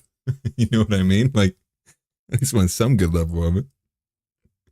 I at least give people a shot. I've also had a couple people DM me. Somebody like DM me to talk about the artwork that I used for my picture. Oh, Um, nice. like, yeah, well, which pumped me because he turns out he's a big Ralph Steadman fan. He's an artist that painted like Hunter S. Thompson and stuff, and I'm a huge fan. So that was cool. But yeah, no, I don't know. The follow trains are kind of neat. It's cool that they do that they're networking because like leftism is pretty organized for what it is, for a decentralized movement. It's remarkably organized. Well, I mean, way more So the organized follow than the right. trains to me are, yeah, that's the right's version of don't panic, organize, you know what I mean, which I like. Yeah. And most of those people are pretty wholesome, and I might not even necessarily be up their alley, but I do like it. I like that somebody's doing something to try and organize us a little more as far as like a political movement goes. Yeah. Some level of Because network. the reason, yeah, and we're all allowed to have different opinions, so it's much more common to see infighting on the right that we don't agree on things because they have to be lockstep on the left. Like they'll kick you out if you disseminate the wrong opinion. So Yeah. I mean, I don't know. Those trains are pretty cool. Your account kind of makes me nervous. You posted that thing you posted the other day, scared the shit out of me. I was like, I don't want this. oh, Not from this. the Spanish war cry, motivating war cry there. Yeah. Yeah, no, I saw that from Jack Posobiec and I was like, dude, man, Jack Posobiec is getting some respect points from me, dude. Like, yeah. Like, yeah, hell yeah. I watched that and I was like, these people would have me in a cage in like 48 hours. They'd be like, this filthy degenerate, get him out of here. Listen, like as much as you say that, like I still at least like I can sit here with the wherewithal and be like, we're still so far from being a Christian nation. Like it's like there's the calls for it and the claims for it and the clamoring as it will, but it's clear like the right can't even decide on what version of Christianity they want to institute. So like if we can't even pick which version and cohesion in that, like it ain't gonna be pushed forward. Let's honestly, and I hate to move away from Jeff Younger before I make this point. The one point I did want to make about Jeff Younger was if I was in this man's position, the reason why I have so much respect for him was because if I was his position, I'd already be in prison. I like, and that's not even a joke, dude. Like I would, I'm especially because I'm not nearly as intelligent as Jeff Younger is, and like let's not let that not be understated. Jeff Younger is an exceptionally intelligent person. It's one of the reasons why I follow him because he just says stuff that like melts my ears off. I got to go look up and read like 3 times over before I actually understand what was said to me. But that's why my respect level for him is just over and beyond the moon. Like this guy's fighting it. He's fighting it with the legal systems that are allowed to him. He's fighting it in the way that like, you're supposed to fight it, following all the rules, and to still see at that level of effort be shunned, pushed down, not allowed to even defend your own son in a different state. It's egregious. And he even made the move. Like he lives in California now. He did all the things. He pulled all the stops, moved his whole life over there, and still nothing. They're still going to make sure like they do everything in their power to kind of take his son away from him. So with that, with the follow trains, make sure you follow Jeff Younger, dude. Like I wouldn't even say if you follow any account out of me, Donnie, and Jeff, follow Jeff, dude. Like Jeff, that dude yeah. is amazing. And like I said, Follow Jeff. He's Go ahead. Go ahead. Oh, I was just gonna say super fucking smart. And after I got in an argument, I was like, oh, he was on Timcast. That's weird. Why don't I remember him? So I went back to rewatch it. And I don't remember him because I'm in the comments section bitching about the EB scandal at the time. But like if you go watch that, he goes over the whole story, and the guy's real smart. Smarter than anybody else he had in that room with him for sure on Timcast. Yeah. And Oh, yeah. he's going through the most horrific injustice you could imagine. So even if your version of support is throwing the guy a follow on Twitter and saying, you'll say a prayer for the guy, I'm sure he'll appreciate that. But if he does put up a GoFundMe to help raise for his battle chest, I'm definitely going to donate. Oh, I'll yeah. get that GoFundMe to anybody that wants it. Dude, I'll be reposting it. It'll be on every single episode until the date of the court, which I imagine so. Which made me think, like, if he's not allowed to testify or take defense, like maybe he doesn't even have any avenue to fight. Maybe he's just like sitting and waiting at this point. Like he's completely at the mercy of the courts. And if that's the position he's in, that's awful, dude. Because you can't even raise money, you can't fight at all. You're literally just waiting. Yeah. Well, and like you said, a man that's not quite as smart and probably a little more aggressive, I'd be in jail. I would have gone killdozer by this point, probably. I mean, it's truth. Like I just, man, and you're right. Like it's literally the closest thing we have to a modern day horror movie. It's so yeah. Again, and many people know about him. Life, right? Exactly. When his wife was a doctor, right? Like she was a she was a pediatrician, I think. So that makes it even worse because if anything, if you saw the "What Is a Woman" documentary, I don't think anyone really is going to have a good opinion of pediatricians because let me see this here.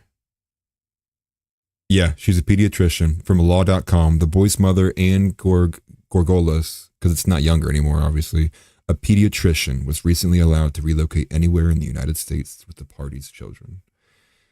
That's crazy, criminal, dude. as far as I'm concerned. Yeah. Of the highest order, too. Abandoning your family. Like, man, dude, imagine if we just didn't have no fault divorce. Like, this wouldn't be happening at all. I don't know. I've recently, changed my mind a little on divorce. As you know, I showed my wife the first Matrix for the first time ever, and she did not like it. So, really? Divorce, she hated it. No, that's why you're saying. You know what's funny, too? Don't say that. Yeah, she hated it.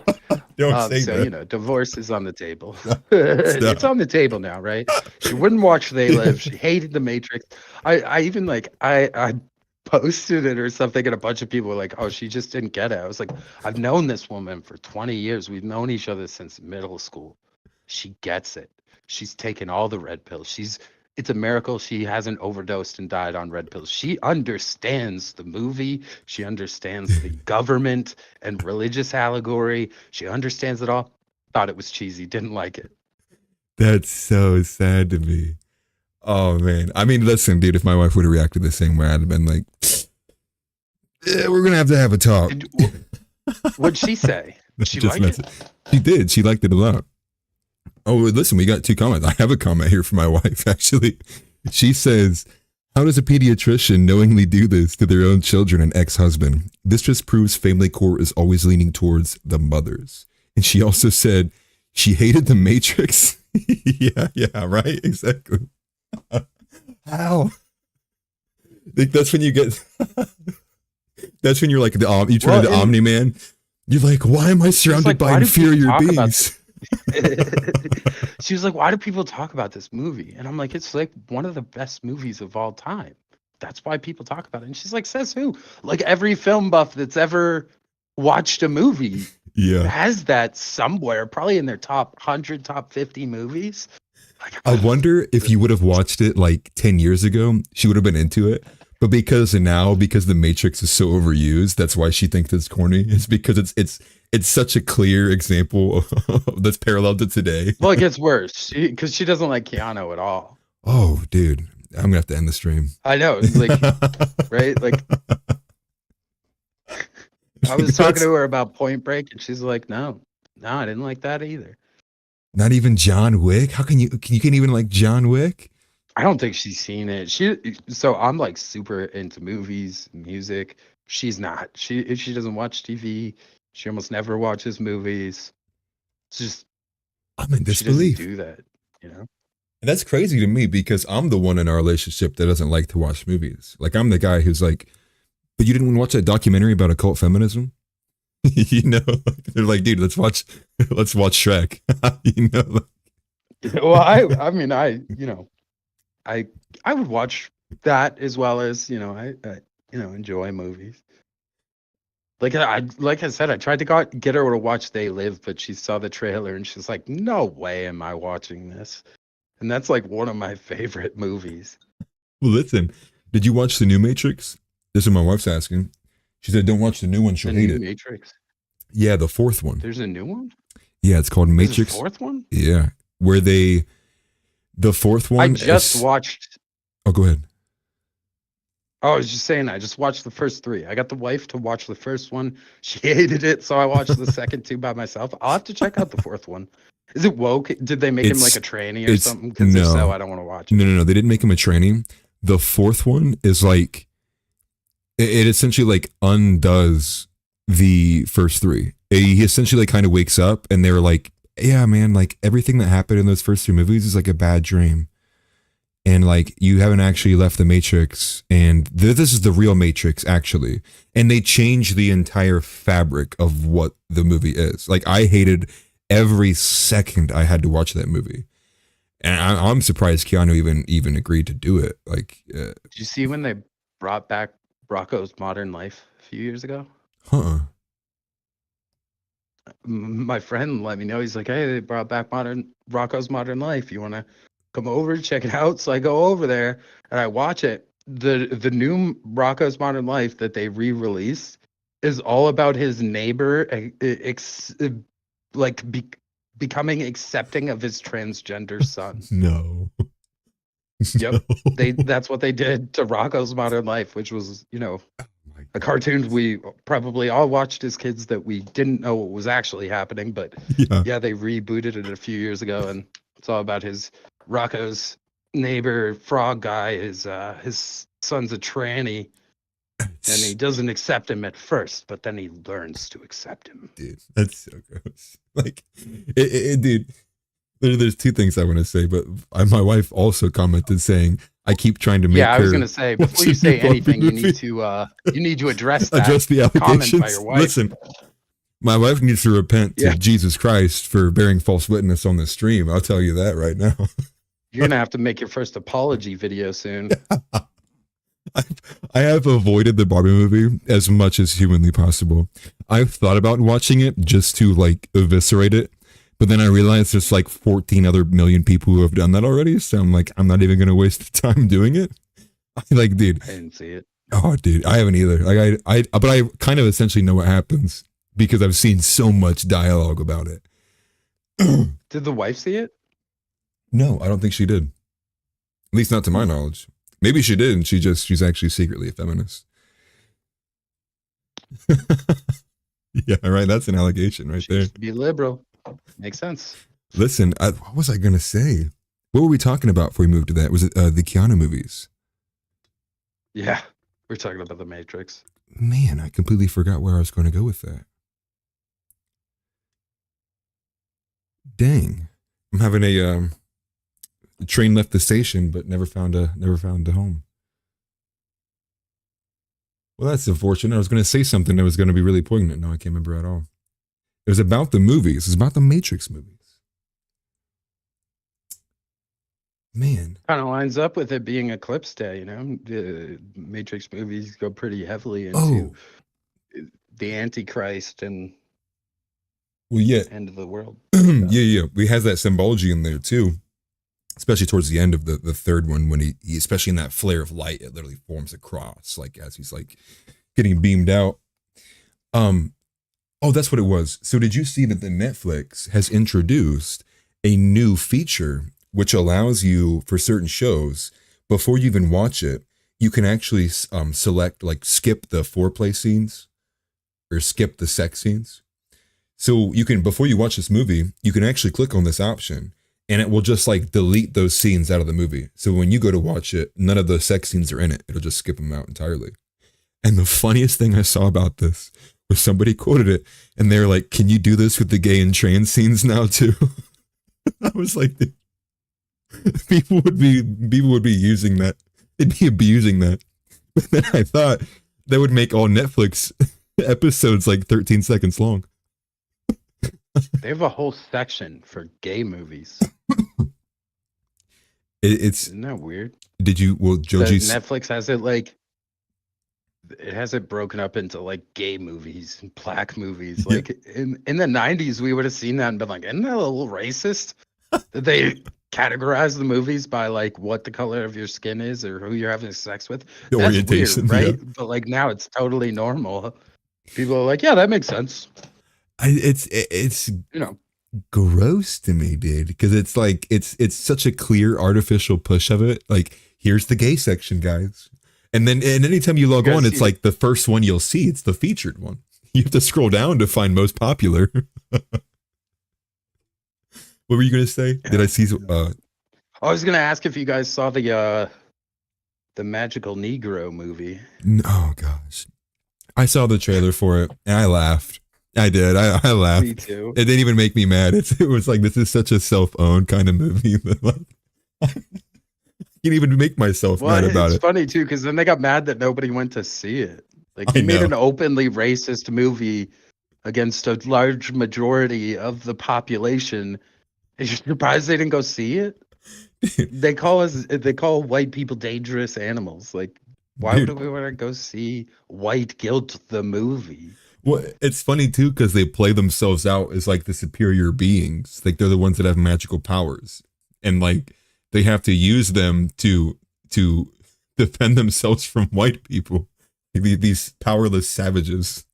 What do they call them in Harry Potter? Mudlings. Oh, what's that term? I can't think of it off the top of my head. I'm not a big Harry Potter fan. It's like a slur for like those who can't use magic, like gimplings or something like that. I can't think of what's going. Mugbloods, I think. Oh, mudbloods, yeah, something like that. Is that it? I think so. Well, listen, like the other portion I wanted to talk about was the abortion aspect coming about with Trump now, with him seemingly kind of backing away from abortion. And this is going to the overarching episode theme here is like the right is fracturing, and we have all these kind of broken little factions among the right. And now, like, this holy war where, you know, you see the Israeli first side is further separating themselves from the America first side. Although the Israeli first side claim that they're America first, it's kind of like it's a muddy fight. But I'll put them on screen here too. I had a couple. And this is Ann Georgia Galopis or whatever her name is, where I agreed with what John Doyle said in this clip, and I'm not going to read what he had posted here, but in this clip, I agreed wholeheartedly, and he says it in the first 30 seconds. So I'm not going to play that much of it. But essentially, this is his argument here is kind of the short term versus long term when it comes to abortion. So I'll just go ahead and let it play. I want to make sure that volume's okay first. I'll turn it up if I need to. So I was saying that nationalism is going to breed the conditions necessary for social conservatism, for more Christian policies, rather than the opposite. So it's to say that if we wanted to have a candidate running for political office who is just the most Christian, well, we would have had President Mike Huckabee by now. But we haven't, because people in America have become so calloused and they've become so polluted by sin that when they hear messaging like that wants to compel them legally to be more virtuous, it almost repulses them and they won't vote for it. I wish that weren't the case, but it is. But if you have someone like Donald Trump who can get in there and say, well, I want to close the border, I want to bring back jobs, I want to do this, and he makes, you know, things like abortion an accessory to his campaign. It's like, oh, and I'm going to appoint pro-life justices. But he really didn't speak about that much. Well, he gets in office and now all of a sudden he appoints justices, and that leads to the conditions that overturned Roe v. Wade. 50 years of pro-life activism, the crown jewel was we have to overturn Roe v. Wade. And the guy that ultimately facilitated that, not to discredit the work that the pro-life organizations have done, but it was the guy who, frankly, they were attacking in 2015 because they were like, well, he used to be pro-choice. He's probably paid for abortions. But it's like, that's true. But we need to get a guy in there who can move the ball down the field. And that's the point in which I agree with, right? Which is we have to get a guy in there to move the ball down the field. Now, he's opening up this argument because, which he got ahead of it pretty well, but I saw it from a lot of the other smaller conservative pundits, hosts, commentators, because I follow a lot of people on the right wing. I try to make sure, I'm keeping in track with this. And this is coming because you have a lot of people who were either, previously in the Ron DeSantis camp, or they were like never Trumpers, or you have a very, I guess, puritanical sect of the Christian right, which includes people like, Bryson, CCG Bryson, who think like it's just a travesty that they're calling him not pro-life. Essentially, they're claiming that Trump isn't pro-life, and that it's sad that there's no true pro-life candidates in the election. And while I can partially agree with that, and I see where they're coming from, I agree largely, though, with this argument, which is the long term versus the short term, and understanding just by the fact of like when you're changing culture, you can't change it rapidly, like overnight. It is an incremental thing.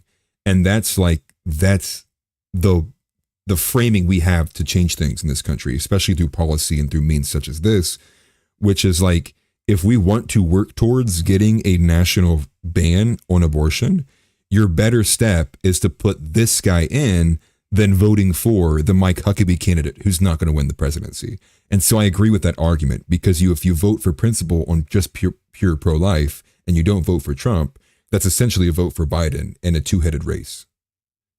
And I'd imagine you'd probably agree with that. I think the important thing to remember is that he's got to win the campaign, right? If he comes out super hard and says, look, I'm going to federally ban abortion, instead of just, his current platform, which is revoke Roe v. Wade and we'll throw it back to the states. If he came out and said, look, I'm going to support a federal abortion ban, that is absolutely going to rally the leftist base. We know that they just love killing babies. So I don't think it's that. I mean, it's a political strategy, right? Like he has to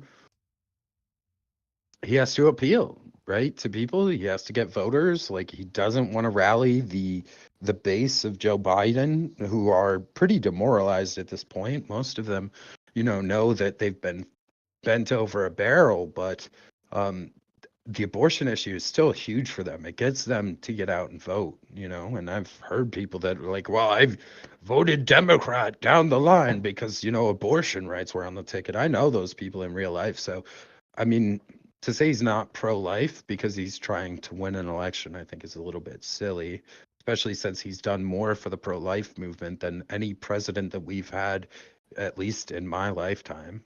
Right. As far as I've seen, they've all pushed for easier, more plentiful abortions, to the point where more Black children are killed in New York by abortion than are born.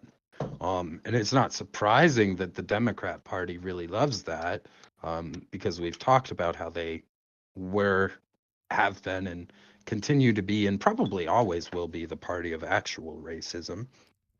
Indeed. But I mean, I think it's very common for a president to maybe appeal more center while they're actually winning or running for election than, once they get in office. Yeah, I think both sides do this. Biden did that. He pretended he was some kind of center candidate until he got into office and could do what he actually wanted to do. Yeah. And that's obviously like the, what do you call that? That's like, you're giving it kind of like the best interpretation. If you want to even take it like to the worst interpretation, it's essentially them viewing a hard stance on abortion as a losing issue to them. It's not something they're willing to buckle up on. But even with that, even if you leave that out, which I mean, again, it's not like it's an issue that should be sidely cast aside, at least not in my point of view. It's still, the sentiment is there. Like, voting for Joe Biden or voting for, insert random candidate here is still a vote against the furthering of the rights or the conservative movement back into America. So like I agree with it, even no matter what the reasoning may be, just because by proxy of the fact of claiming back culture can only be done incrementally. It's like, this is the way. Like I find it hard to not view it that way because again, what candidate is going to come out of the woodworks right now at this point in time that is going to be entirely pro-life and win an election? Especially if the Trump campaign's already viewing it as a losing issue. It's like, man, dude, I don't think anyone can really kind of take that in.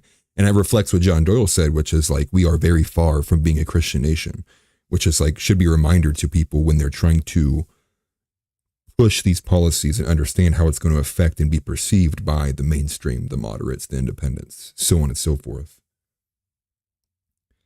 I mean, you gotta win over the moderates and independents, though. Otherwise, you can't win. Right. It's just facts. I don't think there is a candidate that could come forward and come out and say, look, I'm gonna ban abortion or no fault divorce. Like some of the things that some people to my right, like Yeah, me. people that are further down the right-wing rabbit hole. A lot of those policies are not policies that'll win you an election. In fact, most of them are policies that would straight up lose you an election, and it's because of the moderates and independents. I'm one of the few independents that actually is very much, or maybe not few independents, but I'm one of the few kind of libertarian types that very much is against abortion, because I don't know why I wouldn't be, right? Like my whole principle is my rights end where another person's begins, and that baby is another person. So I think I'm a little more probably right on that issue than a lot of other libertarian types, but it's still it's a tough thing to run on, that you're going to ban that, and it shouldn't be. Like we should all agree, right? We shouldn't kill babies. Like it makes sense, but here we are. I know. Well, it speaks more so to like, two things there. I mean, it speaks more to just how like we live in a genocracy than we do a patriarchy, right? Because I think if the more men, the more masculine, I guess, vote would lean in favor of removing abortion, I would imagine. But I think that there's just such a heavy feminist influence in this country that's existed for a while, where it's just like you can't. It's a losing issue, exactly as you said it. Like I might agree with like repealing the 19th. I might agree with no fault divorce. I might agree with the federal ban on national abortion. But I understand though that these are like losing issues because like you're not going to have enough people willing to vote for that. So it's a matter of incrementally like showing these things to be what you want to move towards to get the people to vote for them. So there's like just so much work that has to be done before you get to that.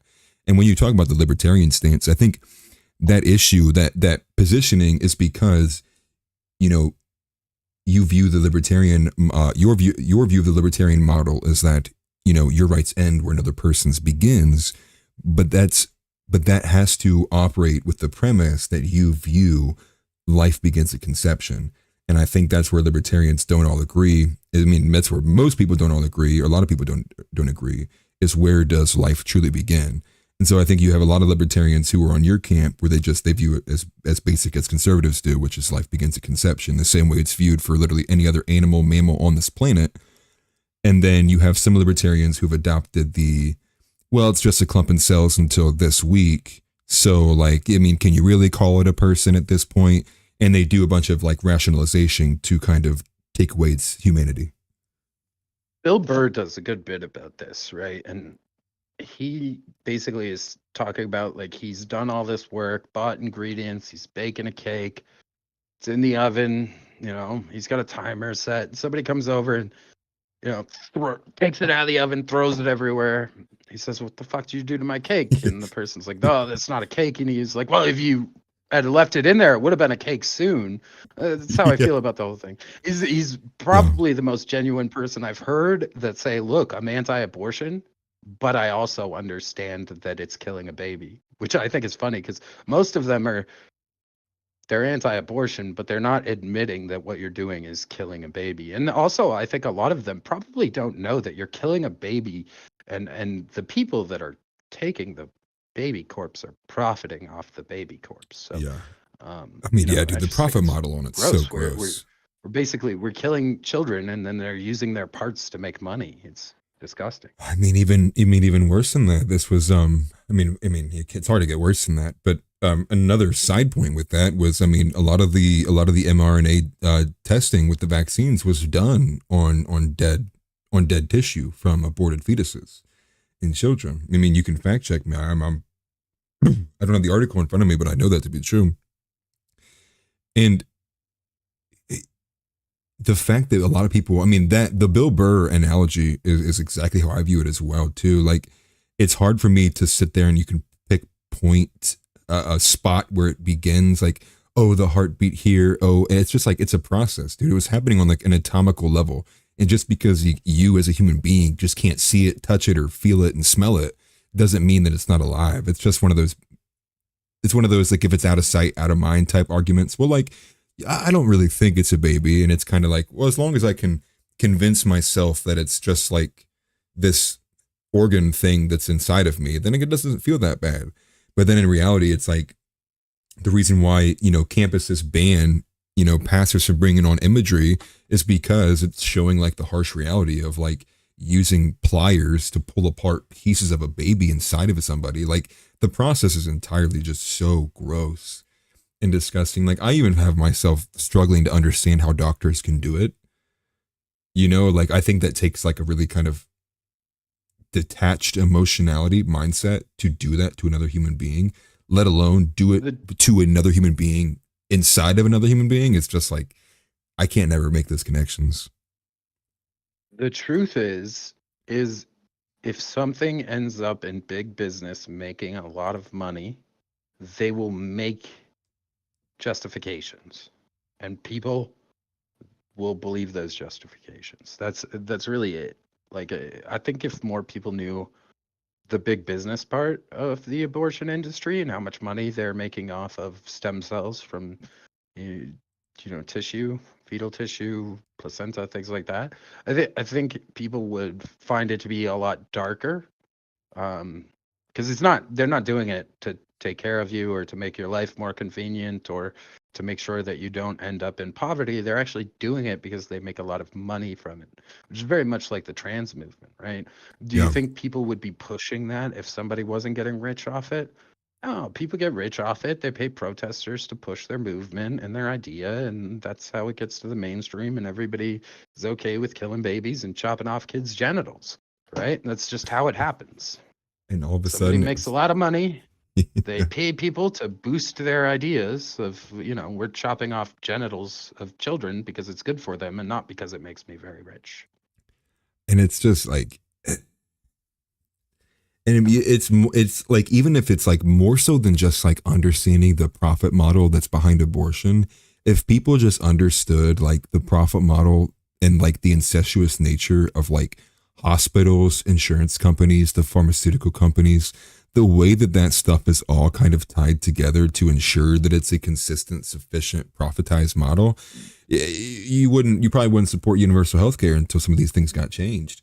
I mean, especially the way that, the way we're talking about it, like people will justify it because like they're getting paid in different avenues. Like, I imagine most hospitals or insurances even offer like some level of like, well, if this hospital performs this many abortions in this in this term or this trimester, we'll give you like this many grants or this much grant money for this, or like we'll open these parameters here. And so they probably do incentivize it entirely financially to convince, these hospitals to take part of the program, to get their doctors involved in it.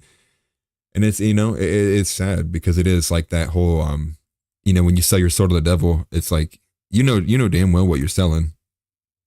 It's just like you're searching for the shiniest straw in a pile of mud to justify it. And it's just all sad all around.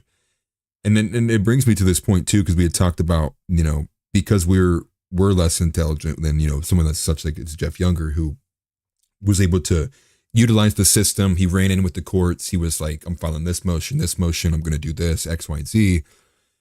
It brings me to In this our point. defense, that guy's probably more intelligent than most people. Oh yeah, no, like probably, yeah. majority of anybody, because it brings me He's not setting the bar too low, you know.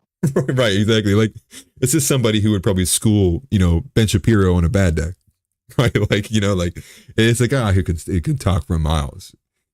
But it brings me to the point, because we had talked about the Civil War aspect, and with this, what this mother's doing is essentially abandoning a state to go to a different state to get different protections, to do something that's entirely evil and illegal, for one, and well, legal, I guess, in California, but illegal in a different state. And it's going to cause, like, I mean, if this doesn't get put ahead on it, there will be violence, because when this happens, and probably will be, and probably already has happened to a man who has, less resources, less intellectual capital than a person such as Jeff Younger, they're probably going to do the lower IQ action, which would be something of aggressive or violent nature. And it brings me here to this string of tweets, which I'll go real quickly, because this is about the argument of abortion and people who are upset with Trump not taking an extremely hardened anti-abortion stance, which is Vince Dow, in a response from Ryan Arcam TV, who I'm not familiar with, but he is somebody who is very vocal on the Christian aspect of conservative politics. Vince Dow takes a screenshot here of random user, whatever. He says, "One step at a time. Let's win a few elections. The culture will change with time. An unelectable position today may be an electable position in a few years. Incremental change is how the left has gained so much ground. Unfortunately, the right is limited by the same principle." In which Vince Dow says, spot on. Ryan responds with this saying, oh, go ahead. My bad. Oh, I was going to say, that's basically what we were just saying too. I mean, it's simplified in a really easy to understand way, but I mean, the fact is you've got to win elections to make any change. Yeah. And to win elections, you need to appeal to everybody, not just your base. Especially when you're going up against the kind of Leviathan that we all know is very skilled at stealing elections and not much else. Fortifying. So I mean, like, I know that there are a lot of people that want to say, it's the principle. You have to run on the principle, but sometimes you don't win on the principle, and then you don't get any change. Right. Whereas, the incremental change at least is something, and it puts us on the right path. Exactly. And this is where, and here you have someone who's hard disagreeing with both you and I and Vince Dow, saying, because we don't want to compromise on dismembering unborn babies, seems pretty straightforward. Because Vince Dow had said, I don't see why pro-lifers have such a hard time comprehending that this is simply how it works. And this is Ryan, who's taking the very hard, virtuous stance of, like, because we're not going to compromise on dismembering unborn babies, seems pretty straightforward. He's right, though. No, I don't want to pretend like he's virtue signaling or anything. My guy Ryan is right. The world that we should live in should demand that our principles don't let us do that. Correct. But we don't live in that world. We live in the real world, and sometimes you have to be a realist to get shit done, right? Yeah. If we wanted to all be ideologues, we'd be just like the left, right? But we have to work within reality and what is practical. So I understand Ryan. I don't want to make fun of Ryan because he's right. This isn't something I want to compromise on either, but I'd rather see some change on it than no change, which is the compromise that I'm willing to make. It isn't that I'm willing to say, well, okay, under some circumstances, it's okay to kill and rip up the baby. That's not what I want to say. But what I do want to say is sometimes you get an option to make a little difference or no difference. And this is what I see here. Mm-hmm. We're getting an option to make a little difference that maybe leads to a lot of difference later. Or we get no change on that or any of the other issues that are bothering us on the right. And in fact, it won't even be no change. It'll be regression. It'll be getting further away from what we want to be doing. And it won't just be regression on this one issue. It'll be regression on all of the problems, the transing 100%. Stuff, the economy. He's not wrong. It's not something we should compromise on, but some of us are realists and we understand that we have to play by the real world rules. Yeah, no, and I wasn't saying that he's virtue signaling. I'm saying he's taking a stance on virtue. Or I guess a better word for that would be on principle. My bad. My mistake. No, you're good. Because the response is that as Vince Dow quotes this, saying this, which Vince is arguing that Ryan is virtue signaling, which is where I was going to disagree with Vince. Vince says, did you feel good saying that? Good. Now let me introduce you to reality. Because again, this is Vince being pragmatic versus Ryan being principled. Like this is the battle that's happening. And Vince says there's two options in the current system. And I quoted this because I disagreed. There are two options in the current system. One, incrementally change politics over time. Two, lose every election to abortion extremists and literally regress backwards, what we had just said. He says those are the only options that exist in the real world. That's the game currently. If you refuse to play the game or participate in the system, you'll never make progress. And then he adds, would you rather virtue signal or affect change? If you just want to tweet about abortion, fine, but don't pretend like it makes you morally superior to people trying to win the game. Which I thought, again, Vince was reading into it as if he was virtue signaling, because again, maybe Vince doesn't know Ryan very that well, or maybe he just thought he was grabbing some random account. But I know Ryan is someone who's very, very stuck on principle. He's a very vocal Christian in this space. Oh, I don't know Ryan at all either. So none of my opinion that I just stated was based on actually knowing the guy. Yeah, and he's not big either. I think he's only got like 3,000 followers, but I do see him commonly referred to. This is what I said to it. I quoted Vince Dow and said, there's a third option that nobody wants to talk about and is honestly the highest measure of conviction within a principle. Are you willing to die for it? That was my statement back to it, because that is the reality of it. We live in a world which pretends that there isn't a third option. And I guess really we live in a country that pretends there isn't a third option. The third option is quite honestly, exercised very often in a lot of other countries. This is what I mean by when I was trying to connect and correlate the issue with Jeff Younger, is that like this may very well be an issue that there will be violence incurred upon, because take it to the direction that, say, Trump runs on this with the platform he is, which is leave it to the states. He's not going to take any harder position than that, but Joe Biden still wins. And now you go back to, and then Joe Biden is going to institute the opposite. He institutes a national or an executive order that makes it illegal to not allow abortion in all 50 states, which then that is a direct regression of putting it back into the state's hands. I'm not sure how well he could get that done, seeing as a Supreme Court ruling. This is just hypothetical. But then I view it as, say, in the same light, though, now a father who desperately does not want his son to be murdered or his daughter to be murdered in the womb, and then has it happen.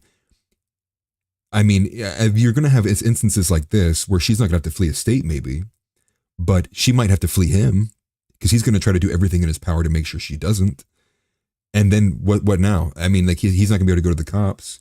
It's that same analogy that Tim brings. He's going to go get a couple of his guys and be like, dude, we're going to grab her. We're going to kidnap her.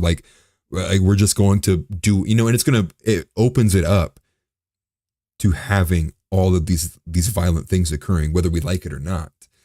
And my point being was I think that we don't even know what it's like to be fully convicted, because I don't see a lot of people truly actually willing to go out and die for the things that they believe in. This is what I mean when I talk about things that have been outsourced, such as masculinity, values. And this isn't a saying as oh, wow, the only way to realize your actual conviction within principles is to go out and do something violent. No, what I'm saying is this constant act as if things can't be violent in this country. And I think that's extremely irresponsible. I think Vince Dow is coming from an okay place, but I think he's misunderstanding the reality of if Biden wins, this country continues its regression. I mean, we're going to really be left with the only options being to fight for your rights, and then you put it in the mindset of the founding fathers put tea in the river, for way less than what we're going through. So I can only imagine the animosity that's been built up in some men's souls is going to be, something vicious if the rubber ever met the road on this issue. And so I say that with the point being of I think that we can't be too soft spoken on the issue of abortion. I think that there's a real sect of people who view this as a live or die issue. And maybe not a civil war starting issue, but could Planned Parenthood be firebombed? I think there's a reality that happens. Could an abortion clinic be set on fire? I think there's a reality that could happen. And these are the kinds of things that will be done if abortion moves to a further progressive place where it's allowed up to the 9th month. It's allowed at any point in time. In fact, they're handing out abortion pills to your children in schools. Like, I think when you get to these levels, it's going to cause people to kind of like leave their sane coil, and become unhinged. Maybe. I mean, all right. So let me preface with this. I'm not a pacifist. You know that, but just for people that don't know, I'm not a pacifist. I believe violence is a tool, just like any other tool. You can use it for good or you can use it for evil. That being said, I think they want us to get violent. I think that's what they've been trying to do, because as soon as they can say, hey, look, they're violent, they come for us, right? That's what they did on January 6th, even though there was largely no violence except for that poor woman that was shot by Capitol Police. Yeah, actually, So I disagree with you. I think maybe in the past, violence might have been the way that something like this would be solved, but we're fighting a different kind of warfare right now. And right now, the warfare seems to be who can keep the high ground morally and have better optics. It's stupid. I don't like it. I'm not saying it's the way that it should be. That's the way that it is. And I think if you start saying things like, we could burn an abortion clinic, or this should be the hill that you're going to die on, or so, I tweeted Jeff to support him, and somebody was immediately like, well, get a couple of ARs and some grenades. And I'm like, man, you're just going to get the guy killed. Right. And then they're going to use that to come after the rest of us, say that we're violent, put us into re-education camps, which has come up more than I'm comfortable with. I think that violence doesn't help solve our problem. It just gives them a reason to come after us harder. No, listen, that's why I'm saying it's not a solution. January 6th. It's an option. Like, I think that we need to be aware of the reality. Like, I think it's a very, very possible and probable reality. That's what I was putting forward. I don't think it's a solution either, but I think it's an option on the table.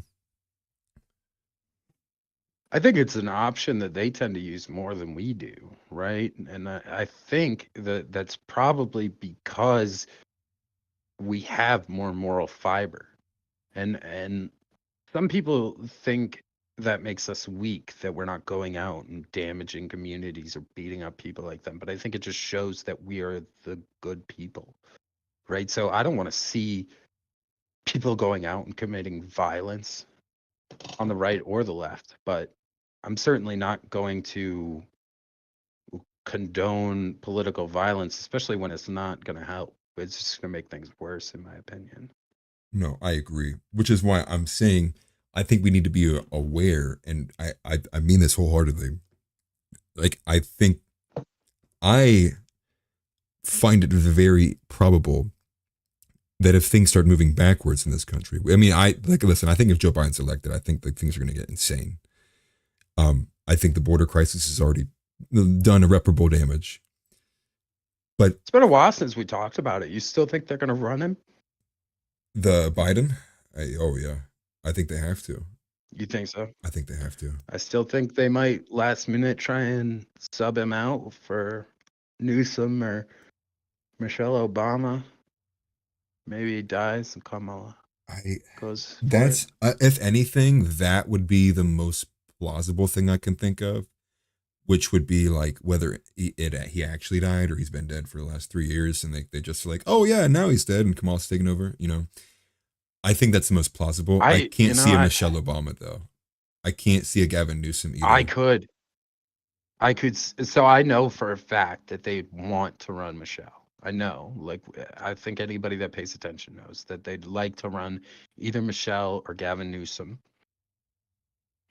There was a bunch of stuff that came out saying she didn't want to run, but at this point, I think she's one of the only people that has the name recognition to compete without having campaigned so far. So then, I think then, if she does run, well, first thing I'll say is I think it would probably put the big Mike rumors to bed, especially because she's going to be in the public eye so much. I'd be posting that shit every day. Well, no. I'm saying put the rumors to bed, as in like no one will kind of believe it. It would become a meme more so than anything, just calling her ugly. But the reason why I don't think she's going to run is because I think there's more to just memes with Think that. those are rumors? No, I don't. I don't think those are rumors, which is why I don't think that All right. Michelle Obama I is was going asking. to run. Yeah, I don't. The Ellen dancing video was the one that really sold me.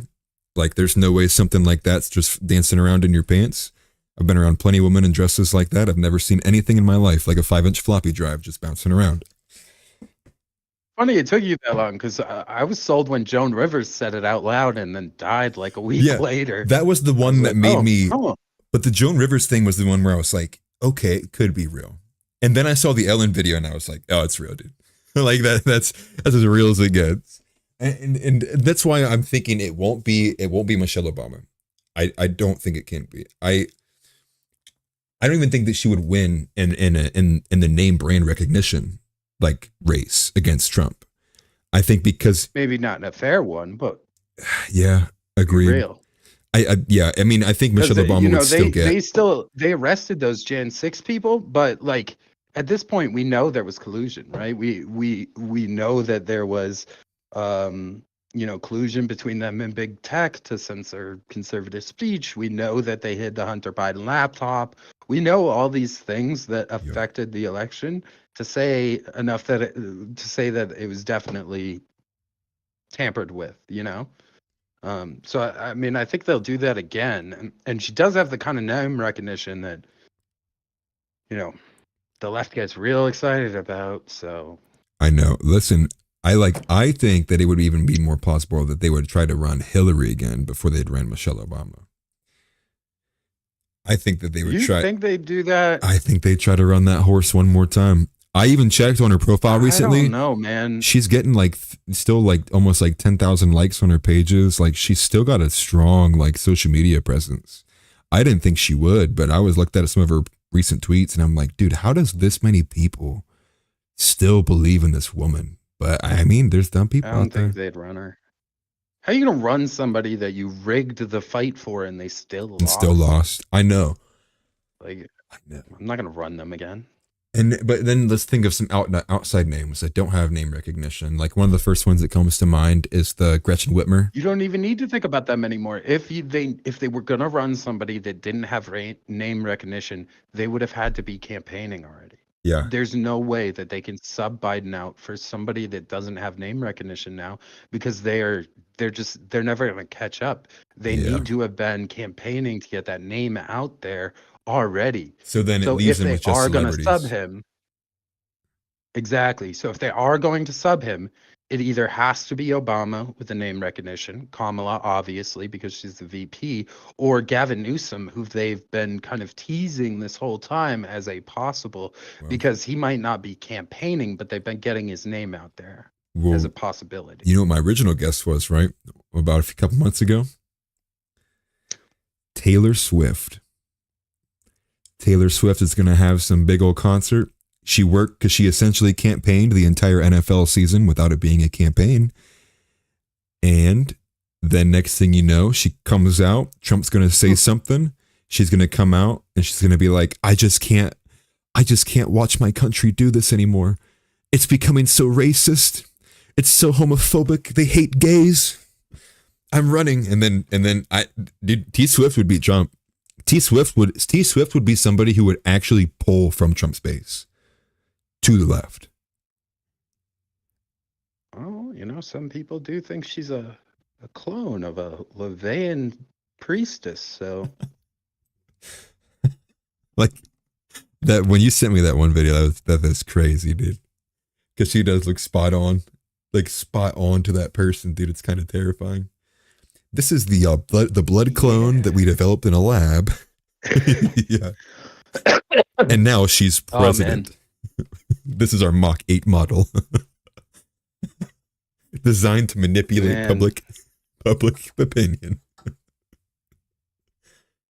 I'd vote Kanye before I voted Taylor West. I remember he was going to run at one point. Yeah.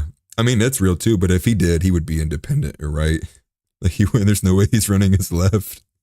That dude might run his right. Yeah, I think he would. I think he definitely would. I don't know if he'd even go independent. He might go full right wing. He has Nick Fuentes as his Republican. VP. Or Milo Yiannopoulos as his VP. Like, that's some name recognition Not for you, dude. there's some name recognition for sure. Mick makes me nervous, and Milo gives me the willies. Guys, He's off. I thought it was funny. He he was like the sassy gay guy, and then he was like, "Yeah, but I'm straight now. It's okay." Yeah, no. Well, no, his thing is like sad because like he essentially proved my theory about gay men almost entirely true. So I've said this before, and this is a bit of a tangent, where I've said like, some men have their vices. I mean, not some men, all men have their vices, right? So like, some men struggle with gambling, some men struggle with alcohol addiction, some men struggle with porn addiction, some men struggle with being angry, and some men struggle with being gay. And that's kind of how I view it, because he had kind of said where he's at now is he's like repentant. He's trying to live a more virtuous life, be more of a Christian, but he has to fight those urges. It's like the way that he kind of described these things. And so to me, it kind of like, that's kind of probably the battle that the average gay person fights. I mean, they probably don't view it that way, but Milo, who was somebody who was in the church, views it as like, it's his vice that he has to deal with. He knows it's bad, and he knows it's like a thing that denigrates him when he takes part in it, but he's got to fight those urges. The same way, like, I'd imagine somebody sees like a $3 lottery ticket for 400 mega millions. They're sitting there like, must purchase. Like, and they don't, or they do. And, they either give in to their vice and their addiction, or they don't. And so Milo does give me really, really weird vibes. He's somebody to me who's like, they took the ayahuasca trip and never came back.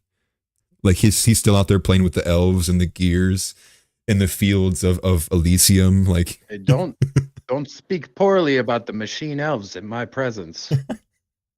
I've never seen the machine elves. I believe that they're real, especially They've with kept all me of the company on many a vacation. I've come to join you once again, brethren. It's fair point though. Listen, I wanted to make sure we caught up and ran a bit further to cover the couple hours or the 30 minutes we messed up. I apologize to everybody or anybody who was in here waiting at 6 p.m. because I had technical. No, I messed up. No, Donnie was in there listening to me getting angry, so I couldn't figure out my laptop. But it was clearly caused by the eclipse. It was not our fault. It was the craziest thing. It was some weird file permission. APET rocket. It was the APET rocket, dude. It was the CERN. It was the CERN particle collider getting turned up, smashing my update. But regardless with that, the only things we didn't get to. Spend all day armed just in case the demons came. No. I know I did. I went to the gym to make sure I'd have a good pump if I made it up in heaven. No. The only things I could look nice and bulky for Jesus. I used to be such Show a him I've been Chad. putting in the work. I used to be such a Chad, dude. I used to operate like that. I literally used to go around the gym. I'd look at dudes and I'd be like, "You fucking pussy," and then I'd like walk by. Like, I'm not like that anymore. I've changed my ways. Don't ever be like that. And Dude, if you are like those that, are like the worst kind of gym guys. I used to be an awful person. I will say that. I guess not even. I won't even say I used to be an awful person. I used to be everything I hate now.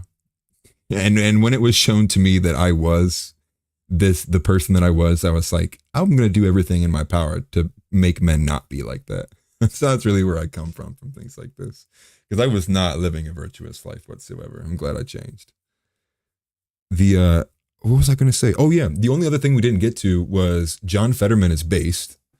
He came out and said, dude, squatters have no rights. I am not woke, dude. And the reason why, listen, I'm going to go to this little meme I made, dude, because it was so good.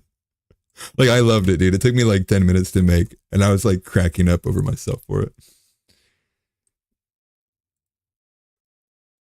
Yeah, it's just like a nice, like 10-second one. Yeah, here we go. Make sure the volume's turned down on it too. Because, dude, like, it was the way when I read this article, I'll tell you in a second after I play it, because it's cracking me up. And I made this. I even watermarked it too in case anybody stole it. We need somebody to come out with a correlation study. Yeah, a correlation Brain study. damage and leftism. Well, this is. I'm gonna turn it down. The music's to be loud. But I saw John Fetterman's quote and I was like, I gotta make him an appreciation post, dude. So I spent time doing it. And I stand and I do support fracking.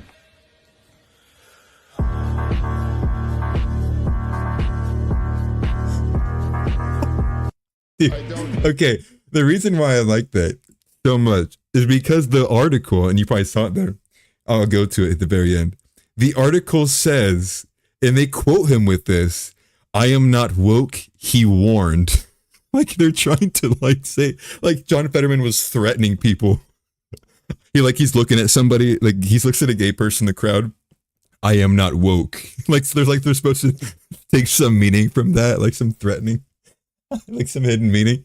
I saw that and I'm like, dude, just because the New York Post was trying to attack Fetterman, like I make it an appreciation post, dude, because it made me so happy. It's so based. And like to say squatters have no rights. I think it's so dude. funny now that like that's all it takes is to be like people shouldn't be able to steal Americans' homes. Like that's all it takes to not be woke now. Yeah. It's like you shouldn't be able to steal someone's house. Dude, can you imagine like being in the woke cult and you've caught up with everything? You're like, yeah, dude, you can buy babies, surrogacy's completely fine, abortion's fine at any point, at 13 months even. And then you're like, wait a minute, like the guy just took my house. He's like, yeah, dude, it's the way it is. You're like, I don't like that. They're like, you white supremacist. And then you get kicked out. Yeah, that's turn the TYT on them. Yeah, oh god, dude. The young Turks are finally like, wait a minute. Yeah. Hold on. They could just beat me up and steal my house? Like, Well, dude. Wait, that's not what I meant. Like, yeah, it is. That's what you meant. Well, dude, it's sad because you have Chank the whole time being like, well, I mean, not all of us on the left want this. And then it's like you go on social media and it's just nonstop. Like, we want it. Take their homes. Like, dude, yes, you it's do. funny too because I saw Timmy make a post. He's like, the TYT just hires retards, and I'm like looking at his lineup, like you're like the right wing version of the TYT. He It's a bunch is. of like mediocre intellectuals that don't live by the values that they're preaching. You're our version of them, in my opinion. And then any pundit who can like carry his own weight is gone. They don't last. Like Luke doesn't last. Yeah, no, Luke Seamus was the gone. best hire they made there, and he's gone. Yeah. He's telling somebody else they hired retards. Like you're sitting next to Phil and Ian.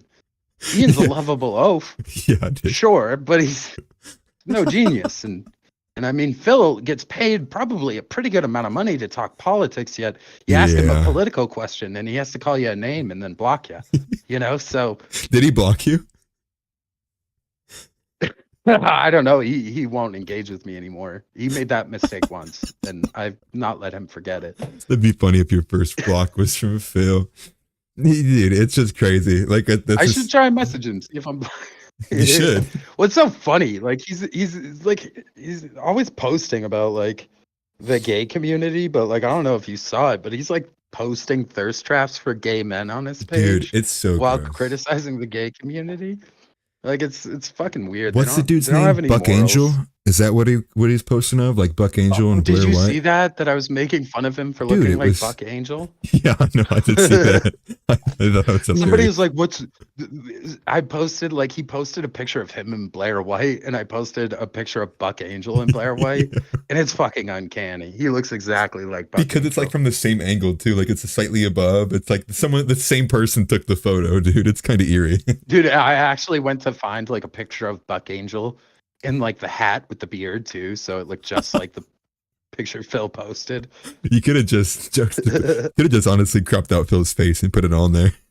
You know what's funny about that Timcast crew is I guarantee they're thinking like, oh, just don't feed the trolls. He'll get bored eventually. But I'm a jaded fan and I hold a grudge, so I'm not gonna get bored. I'm having a Dude. great time. As am I. It's the reason why I even follow these accounts, dude. Like I don't follow Phil because I want to hear what he says, dude. I want to follow Phil because when he starts being a hypocrite and inconsistent, I'll be like, all right, dude, here I am again. Like, remember me? It's funny because people are like, people are constantly assuming I must be leftist, but I just really don't like that platform.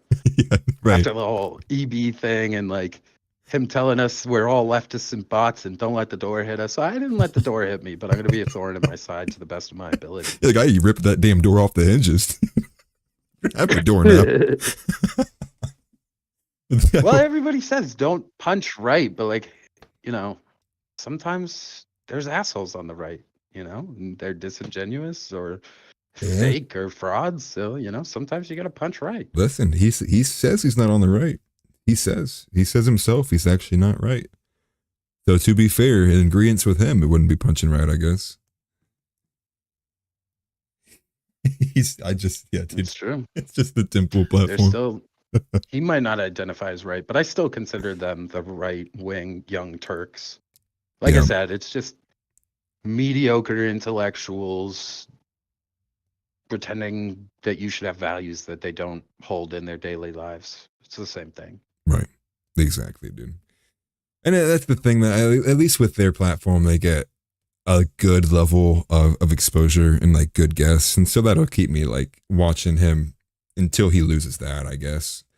I imagine he'll keep getting good guests and good debates and good discussions here for a while, especially when he has like Tenet Media now with the culture war. I've been finding a lot more of the Did you get culture war Luke back?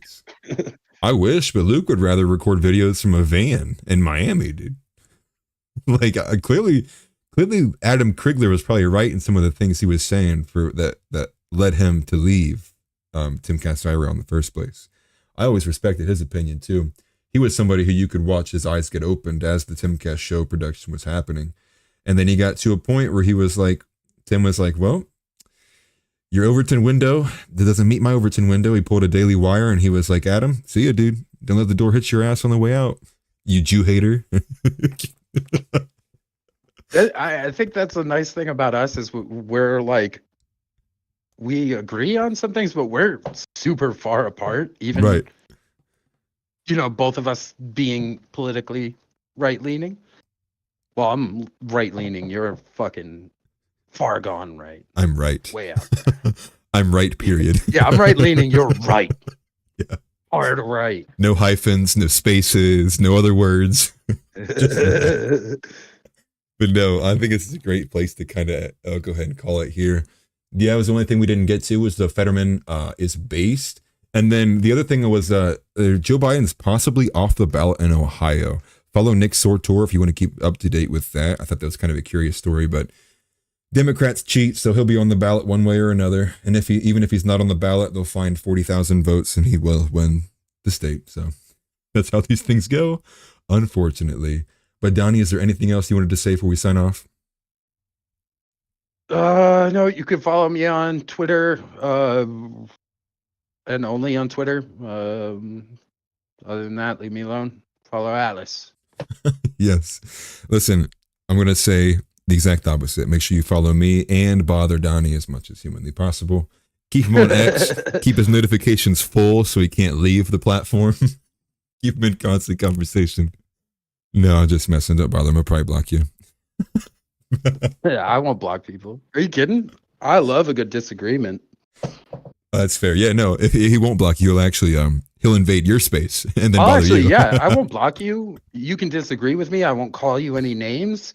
I won't ignore you. I'll probably even, you know, have a nice conversation with you. I'm actually an okay guy.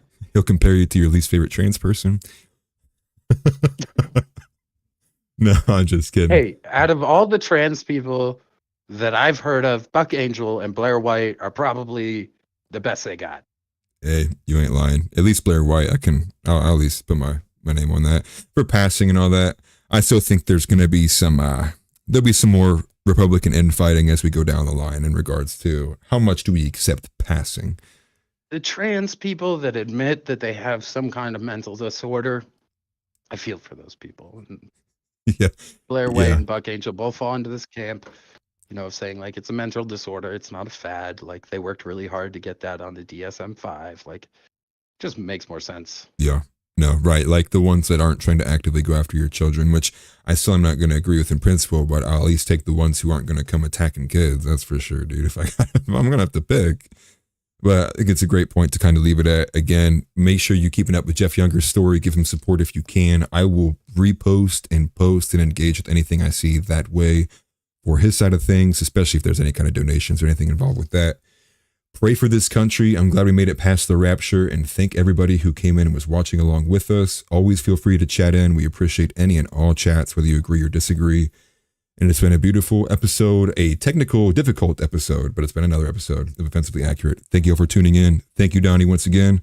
Appreciate you all. Everybody have a good night. Take care.